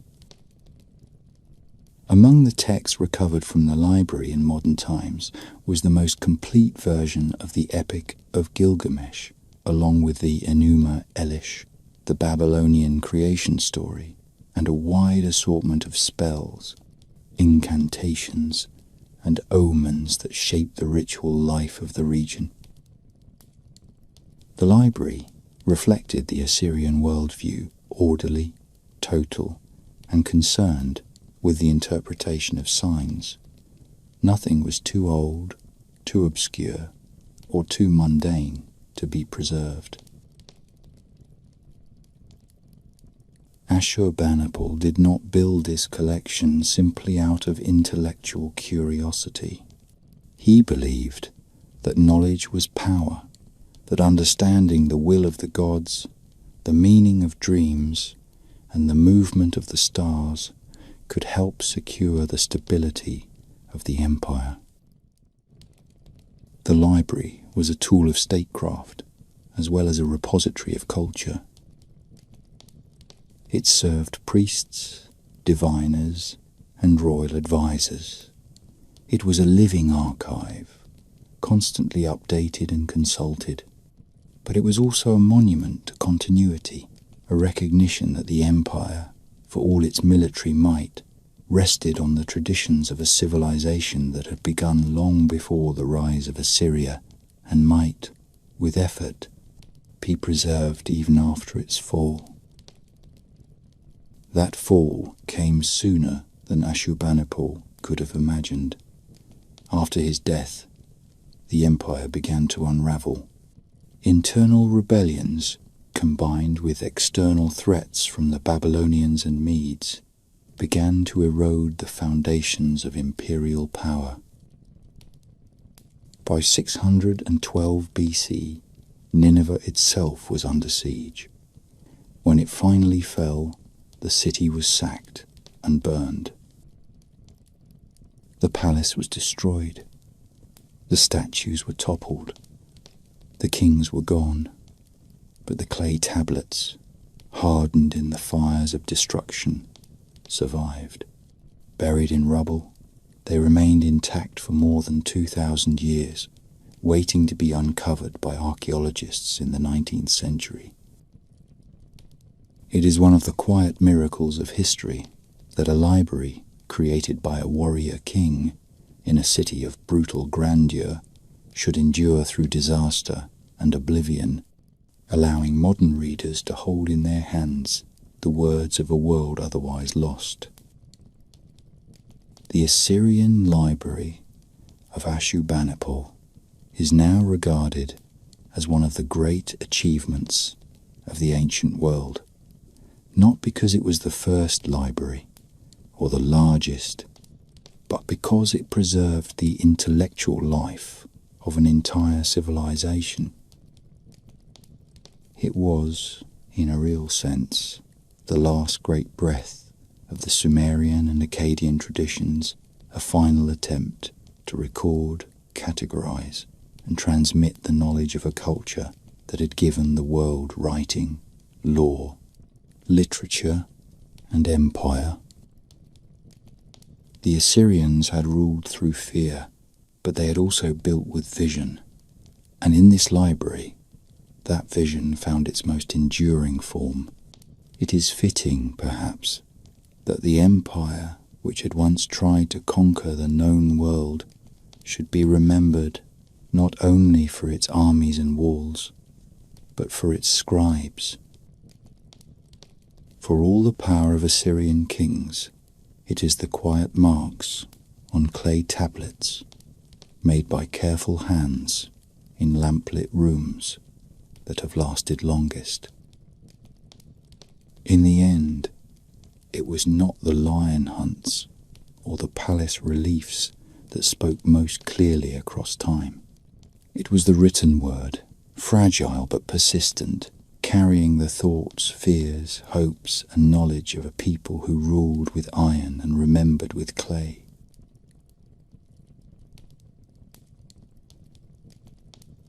For all the architecture, empire building, and administrative brilliance that Mesopotamia contributed to the ancient world, none of it would have made sense, at least to the people who lived it without the gods. The Mesopotamians did not merely believe in gods, they assumed them. Gods were not simply celestial supervisors or remote overseers of morality. They were the air, the water, the soil, the stars. They were embedded in the shape of existence. There was no distinction between the sacred and the mundane, because everything was sacred. Every city had a patron deity, every household its protective spirits, and every event in the life of a person, from planting crops to childbirth, was tied to divine favor. To live in Mesopotamia was to inhabit a world charged with unseen presences, some benevolent, others easily offended, and all in constant need of recognition. The gods were many, varied, and arranged in a hierarchy that mirrored the social structure of Mesopotamian civilization. At the summit was Anu, the sky god, ruler of the heavens and the source of kingship itself. Below him was Enlil, the god of wind and storms, who had the executive authority to act in the world. Then came Ea, also known as Enki, a god of wisdom and fresh water, cunning and creation. There was Inanna, later known as Ishtar, goddess of love, war, and power. There was Utu, or Shamash, god of the sun and of justice. There was Ninhursag, mother goddess and patron of the earth. Dozens of others filled out the celestial bureaucracy, each with their own shrines, festivals, and legends. It was not an abstract theology. It was an operating system. Cities kept temple accounts the way a business might manage inventory. Priests performed rituals, not as a symbolic gesture, but as a necessary maintenance of cosmic order. Temples were the focal point of this world. Towering ziggurats dominated the urban skyline, not as places for public worship, but as elevated homes for the gods. Atop these layered platforms, priests carried out daily rituals, lit fires, burned incense, and presented offerings of food and drink. The inner sanctum was reserved for the image of the deity, a statue believed to contain the essence of the god when properly cared for. These images were washed, clothed, and fed as if they were living beings. They were consulted in times of crisis. They were paraded through the city on feast days. When enemies stole them, as they sometimes did, it was not just a humiliation. It was a catastrophe, a cosmic eviction of protection and presence. Ordinary people interacted with this divine world through prayer, sacrifice, and omens. Dreams were taken seriously, often recorded and interpreted by specialists. The flight of birds, the patterns of smoke, the configuration of animal entrails, all were used to read the intentions of the gods. There was a vast literature of omens, compiled over centuries, listing possible signs and their meanings. If a man dreams that his teeth fall out, it might mean sickness is coming. If a lamb is born with 2 heads, it might indicate royal upheaval. There was no randomness. The universe was assumed to be legible if only one could learn the signs. At the same time, Mesopotamians were acutely aware of divine capriciousness. The gods could be angry, jealous, or bored. They could send floods, famines, or disease with little warning. They could elevate kings or destroy cities. Humans were created according to one tradition, not for glory or enlightenment, but to relieve the gods of toil. The earliest myths say that the gods once had to dig canals and plough fields themselves. Weary of this labour, they created humans from clay and divine blood to carry the burden. It was not a particularly flattering view of human purpose, but it was consistent. The job of humanity was to serve, to worship, and to maintain order in a world that teetered, always on the edge of chaos. Funerary beliefs reflected this mixture of fear and duty. The dead were buried with food, tools, and small amulets to accompany them on their journey to the underworld. The afterlife, however, was not a place of reward. It was a dim and dusty realm, often imagined as a vast underground cave where spirits or Giddim wandered in shadows and silence. The best one could hope for was regular offerings from the living bread, water, prayers, to ease the dreariness of existence below. Those who died without proper burial, or who were forgotten by descendants, might become restless spirits, bringing misfortune to the living. This anxiety gave rise to elaborate mourning rituals, annual feasts for the dead, and a deep cultural emphasis on family continuity. All of this, the rituals, the gods, the myths, the fears, was not compartmentalized. It was woven into the daily and political life of Mesopotamia. Kings presented themselves as chosen by the gods. Wars were justified as divine commands. Laws were inscribed as gifts from deities.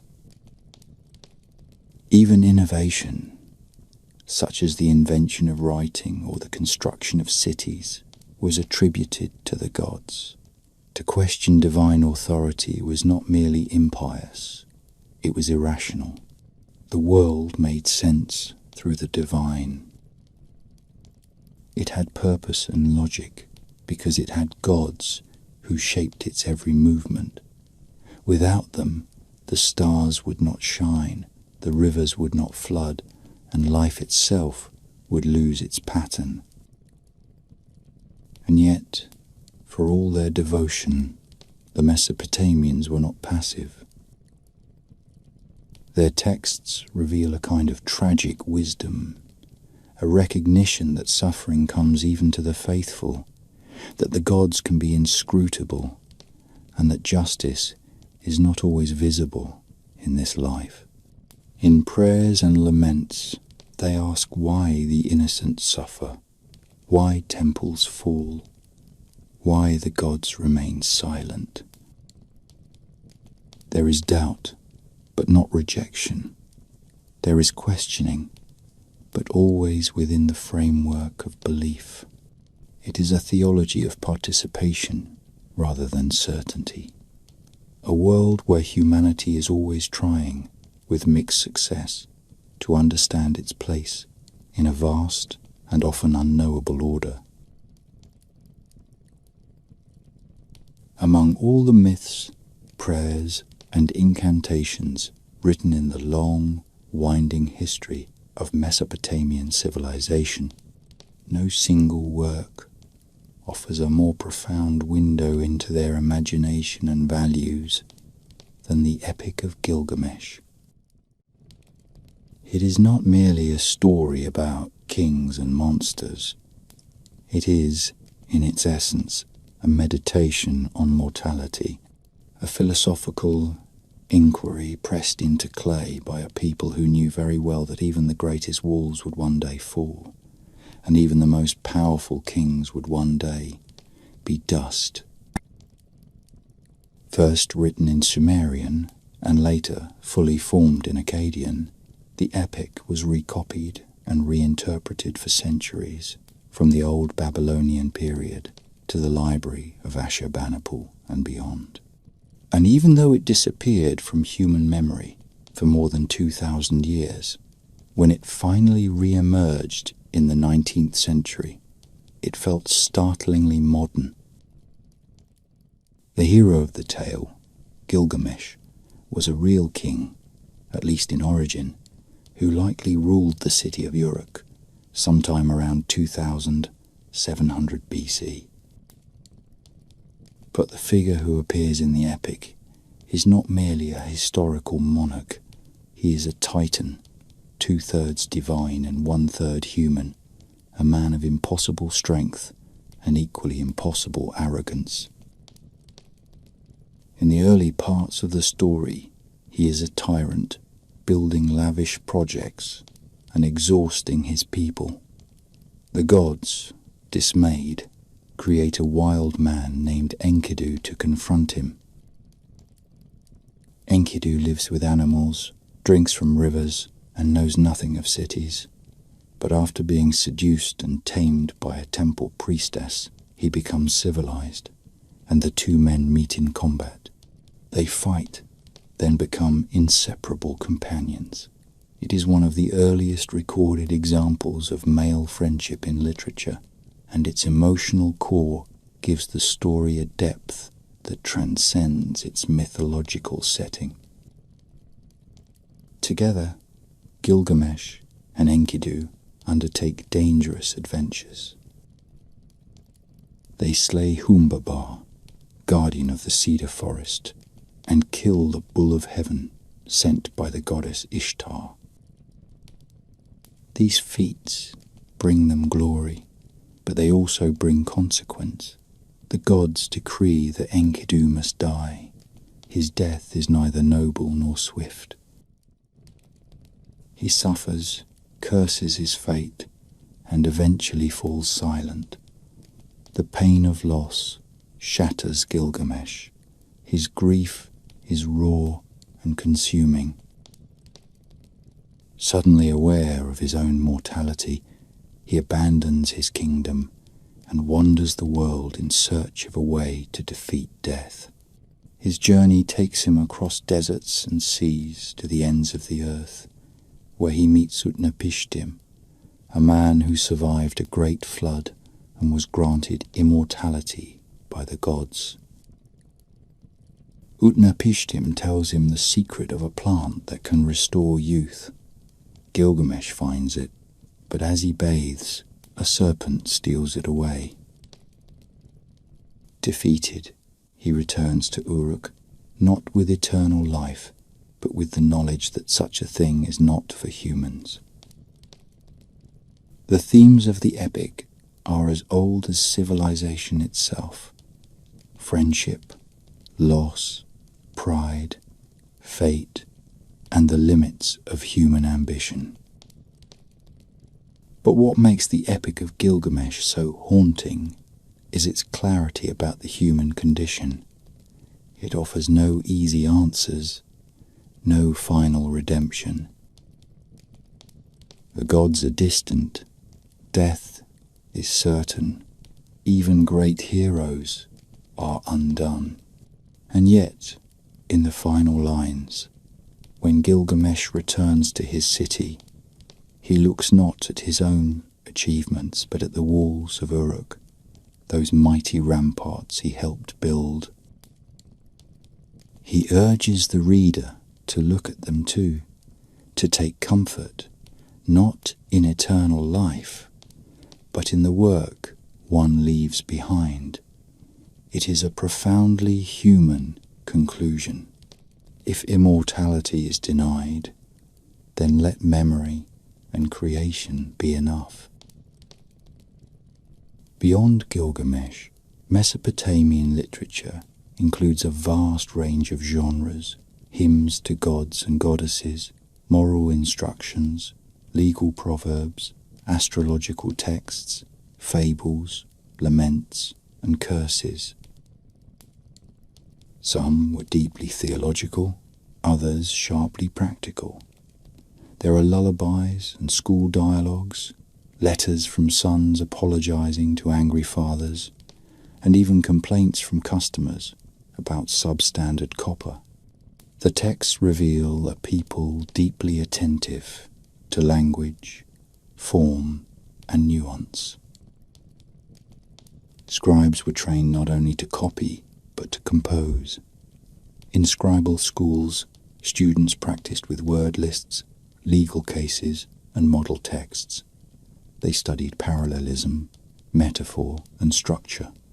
The cuneiform script was complex, and mastering it required years of effort. but with it came the ability to reach across time. The fact that we can read the thoughts of someone who lived 4,000 years ago, recorded on a small slab of clay with a stylus, is not just a scholarly triumph. It is an act of communion with a mind long vanished. These texts were more than literary artifacts. They shaped the very way Mesopotamians thought about time, fate, justice, and the sacred. They codified social norms, preserved historical memory, and articulated the relationship between human beings and the world they inhabited. Myth and literature were not escapist. They were frameworks for understanding reality. To tell the story of Gilgamesh was not to indulge in fantasy. It was to wrestle with questions that had no simple answers. What makes a life worthwhile? What it means to lose someone, and what one leaves behind. In Mesopotamia, writing itself was sacred. The god Nebu, son of Marduk, was the patron of scribes and the keeper of tablets. His symbol was the stylus.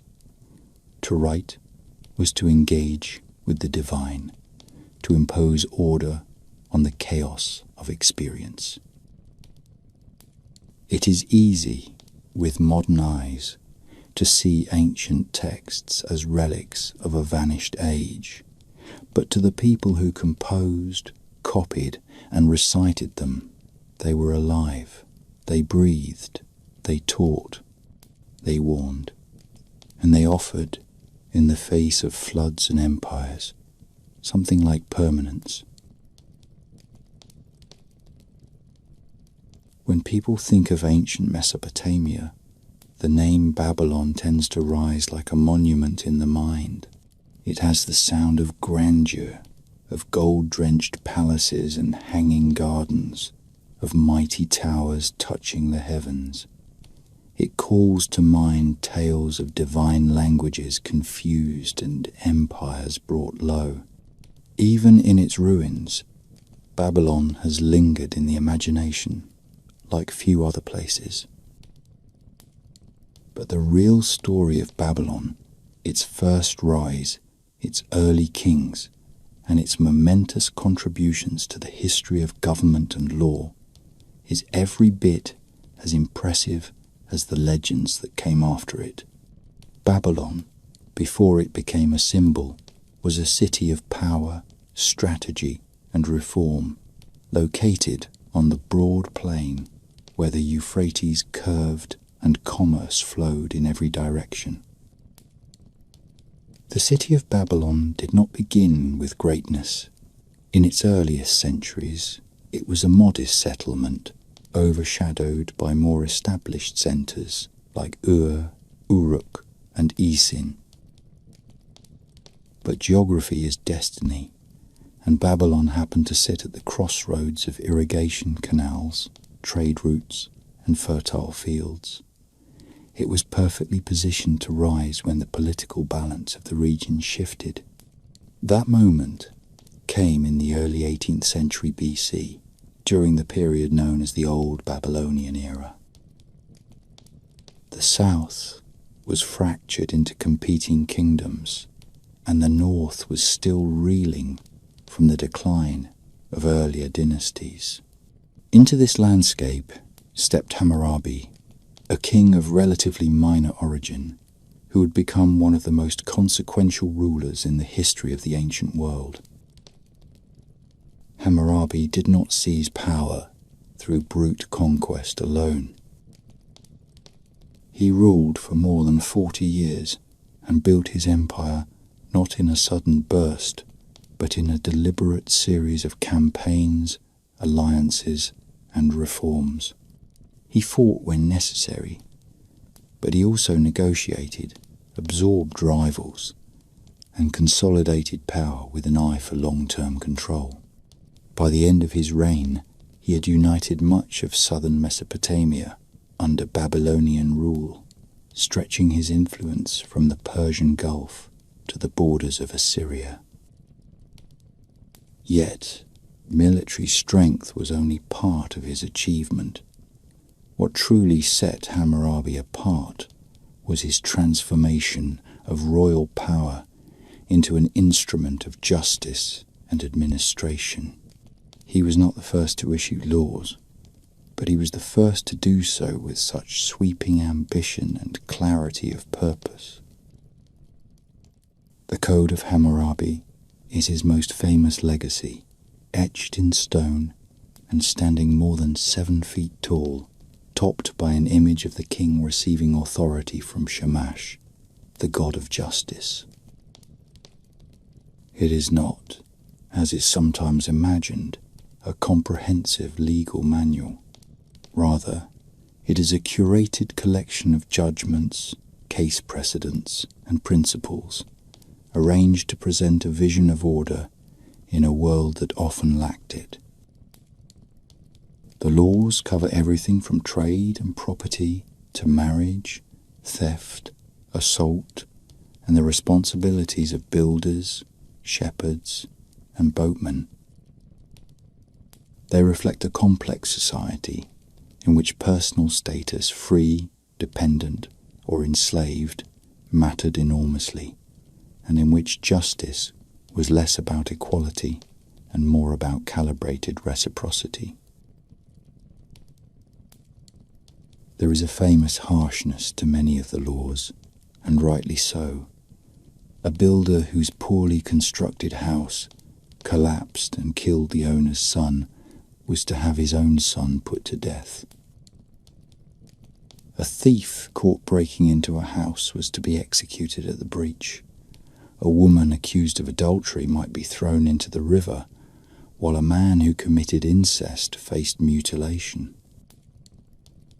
But alongside these were laws that protected the weak, regulated loans and wages, and required honesty in trade. There were even provisions for legal testimony, the burden of proof, and the rights of tenants and workers.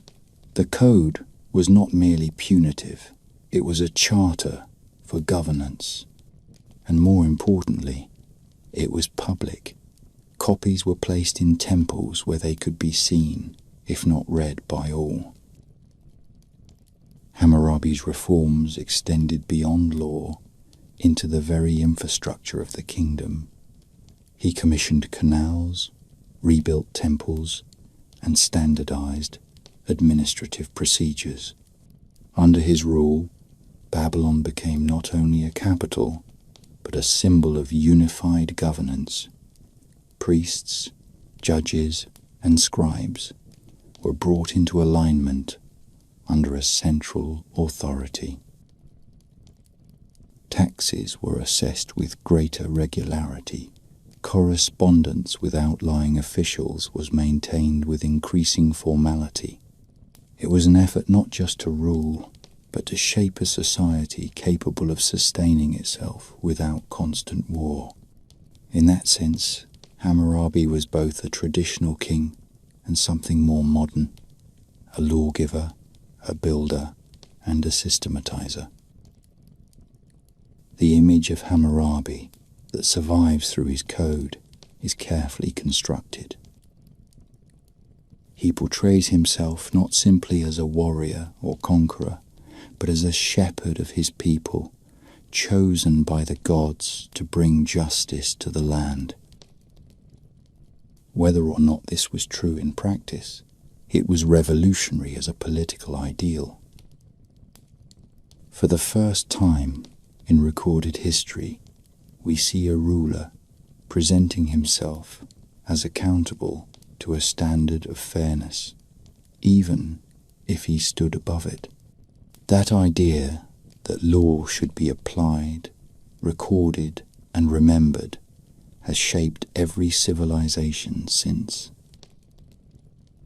By the time of Hammurabi's death, Babylon had been transformed from a regional town into the nerve center of a kingdom. The empire he built would not last in its original form. His successors struggled to maintain control, but the cultural weight of Babylon was now set. The city had proven that it could produce not only kings, but ideas. And in Mesopotamia, where cities came and went like tides, that kind of legacy was worth more than armies. It was the beginning of Babylon's long life, as both a real place and a mythic ideal. If Hammurabi gave Babylon its political backbone, then its people gave it a soul. For all the chronicles of kings and empires, the true measure of Babylon's greatness lay in its everyday rhythms, how its citizens worked, worshipped, traded, and raised families within the dusty brilliance of a city that came to embody the heights of Mesopotamian urban life. At its peak, Babylon was not merely a seat of power. It was a living organism, thrumming with movement, language, scent, and sound. It was, by ancient standards, a metropolis, a city with monumental temples and crowded alleyways, with orderly processions and chaotic marketplaces, with scribes bent over tablets and hawkers shouting over piles of fish. The heart of the city was the great temple complex of Esagila, dedicated to the god Marduk, who rose to prominence alongside Babylon's political fortunes. At the centre stood a massive ziggurat, the Etemenanki, whose name meant House of the Foundation of Heaven and Earth. It was a tiered, stepped tower built of mud brick, rising skyward in successive platforms. This, some scholars believe, may have inspired the biblical image of the Tower of Babel, though the actual structure was a religious monument rather than a monument to human pride. It dominated the skyline and defined the sacred geography of the city. Around it were temples, storage rooms, courtyards, and ceremonial routes. The priests of Marduk performed elaborate rituals, consulted omens, and managed the vast estate attached to the temple. Religion in Babylon was not a private matter. It was public, institutional, and deeply interwoven with the administration of the city. Surrounding the temples were the residential quarters, where the citizens of Babylon lived in flat-roofed mud brick houses. The layout was organic rather than planned. Narrow lanes twisted through densely packed neighborhoods. Some homes had small courtyards and a second story. Windows, when they existed, were small and high for privacy and heat control. Life unfolded largely within these enclosed spaces. Families cooked over clay ovens, stored grain in pottery jars, and kept goats or chickens in the courtyard. Children played in the alleys. Women spun wool and brewed beer, which was often safer to drink than river water. Men worked in the fields or shops, or ran errands between temple and market. There were festivals and funerals, marriages and births, quarrels over inheritance and gossip about neighbours. The economy of Babylon ran on a mixture of formal and informal systems. Official transactions were recorded on cuneiform tablets, rental agreements, sales, loans, dowries, all written with a stylus on wet clay and stored in family archives or temple offices. Merchants brought copper from the Gulf, timber from the north, lapis lazuli from Afghanistan, and grain from the countryside. The market was a noisy place where prices fluctuated daily and where silver was often used as a measure of value, even when barter was more practical. There were weavers and potters, bakers and brewers, and a large population of enslaved people who performed domestic or agricultural labour. The city also had a class of professionals, scribes, healers, astrologers, and temple workers who maintained the intellectual and spiritual life of Babylon. Education was centered around scribal schools called adaba, or tablet houses. These were not public schools in the modern sense, but training centers for the sons of the elite. Students began young and worked through a rigorous curriculum that included copying sign lists, memorizing proverbs, reciting myths, and practicing increasingly complex legal and administrative texts. Discipline was strict. The image of the stern teacher with a reed whip is not merely a cliché. It appears in student complaints and humorous dialogues recorded on tablets. Yet those who succeeded emerged as members of a respected class, able to record laws, tally goods, or compose hymns to the gods. Writing was a source of authority, and those who mastered it stood at the intersection of power and knowledge. Health and medicine in Babylon combined practical treatments with magical rituals. Illness was often seen as a symptom of divine displeasure or demonic interference, but physicians Asu also prescribed bandages, salves, and herbal remedies. They diagnosed through observation and treated based on precedent. There were specialists for different kinds of afflictions, and a rich body of medical texts survived, describing symptoms, treatments, and prognoses. Alongside them were incantation priests, Ashipu, who performed exorcisms and recited protective spells. A patient might receive both a poultice and a prayer. The line between medicine and magic was thin, but the underlying goal was the same: to restore balance between the human and the divine. Justice in Babylon was as layered as its society. Disputes over land, trade, or inheritance could be brought before local elders or judges who ruled based on customary law, royal edicts, and temple statutes. Witnesses testified, oaths were sworn, and verdicts were written down. Punishments could be harsh, especially for lower status individuals, but the system emphasized restitution and contract enforcement. A farmer whose field was flooded by a negligent canal worker could seek damages. A merchant accused of fraud might be fined or banned. The system was not always fair by modern standards, but it was consistent, and it gave ordinary people a means, however limited, to seek redress. And finally, there was death.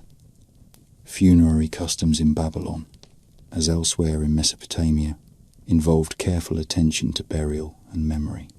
The dead were interred in family plots or under the floors of houses, with offerings of food, drink, and small goods.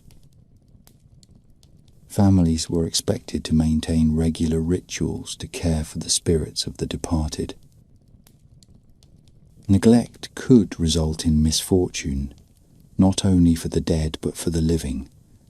The boundary between life and afterlife was porous, and ancestors lingered in the minds and homes of those who remained. It was a culture in which memory mattered, where names were passed down and where the dead continued to play a role in the affairs of the city. Babylon, then, was not simply a seat of kings. It was a place where thousands of lives played out in ordinary detail, beneath the shadow of monumental temples and within earshot of laws carved in stone. It was a city that worked sometimes barely, sometimes brilliantly, but always with the pulse of people who believed their city stood at the center of the world, and for a time it very nearly did. By the beginning of the first millennium BC, Babylon had been many things: a powerful kingdom, a symbol of divine order, a battlefield for empires, and a cultural beacon. But for several centuries after Hammurabi's reign, its star dimmed. The Kassites ruled from the north with a gentler hand, and while they respected Babylon's religious primacy, they never quite reignited its imperial flame. Assyrians came and went with their usual force, treating Babylon with alternating bouts of reverence and destruction. But then, in the late 7th century BC, something unexpected happened. Babylon rose again, not as a shadow of its former self, but as a radiant cultural power, perhaps more magnificent than ever before. This was the Neo-Babylonian period, a time when the city bloomed once more under the guidance of strong kings, careful reforms, and a renewed sense of purpose. The figure most associated with this renaissance is Nebuchadnezzar II, who reigned from 605 to 562 BC. His name has endured mostly because of the Book of Daniel, which casts him as a dream-tormented tyrant, and because of the curious legend of the Hanging Gardens, a wonder of the ancient world that, frustratingly, no one can quite prove ever existed. But beyond the myths, Nebuchadnezzar was a formidable ruler. He was the son of Nabopolassar, a Chaldean warlord who had joined forces with the Medes to overthrow the Assyrian Empire. In the wreckage of Nineveh, Babylon saw its opportunity, and under Nebuchadnezzar it seized it with astonishing precision. The Neo-Babylonian Empire was not the largest or longest-lasting of Mesopotamia's political entities, but it was perhaps the most polished. Babylon became the undisputed center of a vast territory stretching from the Persian Gulf to the borders of Egypt. Nebuchadnezzar fought campaigns in the Levant, laid siege to Jerusalem, and deported populations, a common ancient practice designed to suppress rebellion and repopulate cities in decline. These acts would have lasting echoes in Jewish history, giving rise to the Babylonian exile and the beginnings of an intellectual and spiritual diaspora that reshaped Judaism. But for the Babylonians themselves, the focus was largely inward. The empire was a tool to serve the city, and the city, in turn, was to be made glorious. Nebuchadnezzar embarked on a building program that rivaled anything in the ancient world. He expanded the city walls, reinforced its canals, raised temples, and beautified its streets with gleaming brickwork. The Ishtar Gate, one of the most famous surviving monuments of antiquity, was part of this renovation. Built from glazed blue bricks and decorated with rows of lions, bulls, and dragons, it was not just an entrance to the city. It was a statement, a demonstration of power, artistry, and divine favor. Beyond the gate ran the processional way, a broad avenue used during religious festivals, especially the New Year celebration, when statues of the gods were paraded through the city in an elaborate ritual of renewal.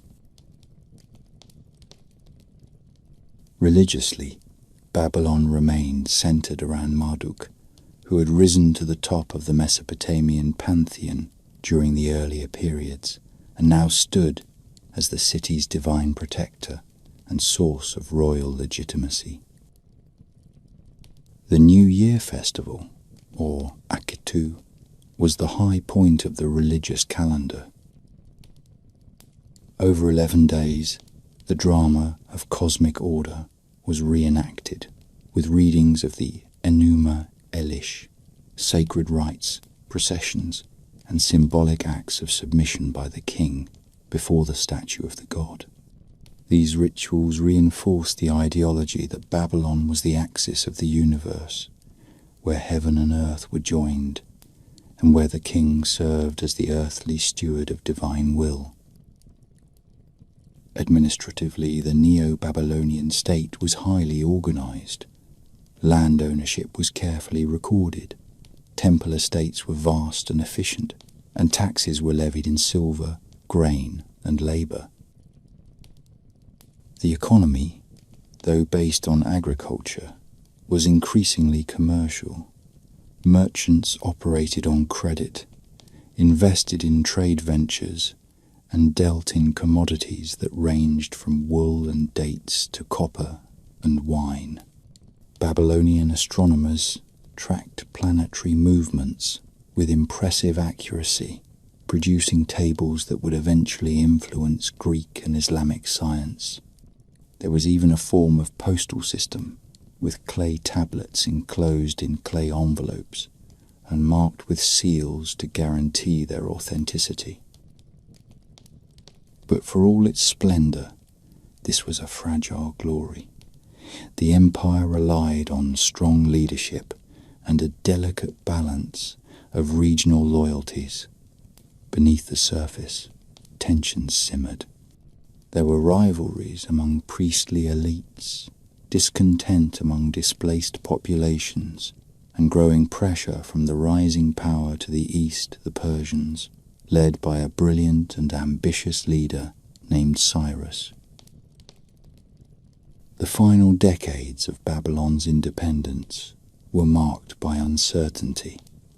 Nebuchadnezzar's successors lacked his strength and vision. Nabonidus, the last king of Babylon, was a puzzling figure, a devotee of the moon god Sin, a man who abandoned the city for 10 years to live in the Arabian oasis of Tamar, and someone who increasingly alienated the powerful Marduk priesthood. His absence created a political vacuum. His religious eccentricity stirred resentment, and when Cyrus, the Great of Persia, appeared on the horizon, he was seen by many not as a conqueror, but as a liberator. The fall of Babylon in 539 BC was bloodless and astonishingly anticlimactic. Cyrus entered the city without resistance, greeted by priests and citizens alike. He presented himself not as a foreign invader, but as a restorer of order and religion. He honored Marduk, allowed exiled peoples to return home, and absorbed the city into the growing fabric of the Persian Empire. Babylon would remain important, an administrative center, a cultural capital, but its days of independence were over. The curtain fell quietly, not with flames and swords, but with the smooth absorption of its greatness into something larger. The fall of Babylon did not bring with it the end of Mesopotamian culture overnight. It is easy, and perhaps tempting, to draw hard lines in the dust of history, to declare a final breath, a closing door, a neat epilogue. But civilizations do not end like chapters in a book. They fade, they transform, they leave pieces of themselves behind in other hands. After Cyrus took Babylon, life in the city continued. Temples operated, scribes worked, markets buzzed. The Persians, unlike the Assyrians, did not erase what came before them. Instead, they incorporated it, adopting the systems, languages, and deities that had governed the land for centuries. Cuneiform continued to be used in administrative records. Festivals were observed. Babylon remained, for a time, one of the great cities of the world. But time is patient, and erosion is rarely dramatic. The slow decline came not from one event, but from accumulation of conquest, of economic strain, of cultural drift. As Greek power rose and Alexander the Great swept through the region, Babylon found itself again at the center of imperial ambition. Alexander even planned to make Babylon his capital. He ordered restorations to its temples and expressed a kind of reverent fascination with its history. But he died in the palace of Nebuchadnezzar before his vision could take form, and with his death came the usual squabbles of empire. His successors had other priorities. The great temples fell into disrepair. The canals silted, the ziggurats crumbled, people moved on. By the time of the Parthians and Romans, Babylon was more memory than metropolis. Still, the legacy lingered. In the ruins of cities like Nippur, Uruk, and Babylon itself, archaeologists have uncovered layers upon layers of human life, carefully pressed into the mud-brick bones of ancient structures. And most enduring of all, they have found tablets. Tens of thousands of clay tablets, hardened by time, some burned in accidental fires, others buried in forgotten archives. These tablets are the voices of Mesopotamia. They speak in the sharp angles of cuneiform, in Sumerian, Akkadian, and Babylonian, in the language of kings, merchants, priests, and farmers. They hold contracts, letters, prayers, recipes, hymns, spells, lists, maps, poems, and dreams. They do not shout, they do not dazzle, but they endure. What is perhaps most remarkable about Mesopotamia is not just its scale or its antiquity, but its influence. It was here, in the marshes and cities between the Tigris and Euphrates, that writing was invented. That cities rose and were organized, that laws were codified and gods domesticated, that time was divided into 60 seconds and 60 minutes. That star charts were drawn, taxes collected, and myths composed. That a king sat on a throne and imagined that fairness might be written in stone. These are not small things. They are the scaffolding of everything that came after. And yet, Mesopotamia is often overshadowed in modern memory. Egypt, with its pyramids, has more glamour. Greece, with its philosophers, more intellectual appeal. Rome, with its roads and legions, more obvious connection to the Western world. But without Mesopotamia, those civilizations would have looked very different. It was Mesopotamia that taught humanity how to organize time. how to administer land, how to tell a story with structure and consequence. It was here that people first asked not just how the world works, but why and how we might live within it. Today, what remains of that world is mostly stone and clay, housed in museums or buried beneath modern cities. The rivers still flow, but the ancient names are gone. The temples are dust. The gods are silent. And yet, in a way, Mesopotamia still speaks. Every time a contract is written, a calendar used, a law invoked, or a story told about a hero facing mortality, a small voice from that ancient floodplain echoes back. It says that civilization is not an accident, that order must be built, that memory matters. So much of human history is the story of forgetting. But sometimes, if we are careful, we can listen through the layers of silence and hear what was once believed, hoped, feared, and dreamed. Mesopotamia, cradle of so much, still has something to say. And now, perhaps, we are listening again.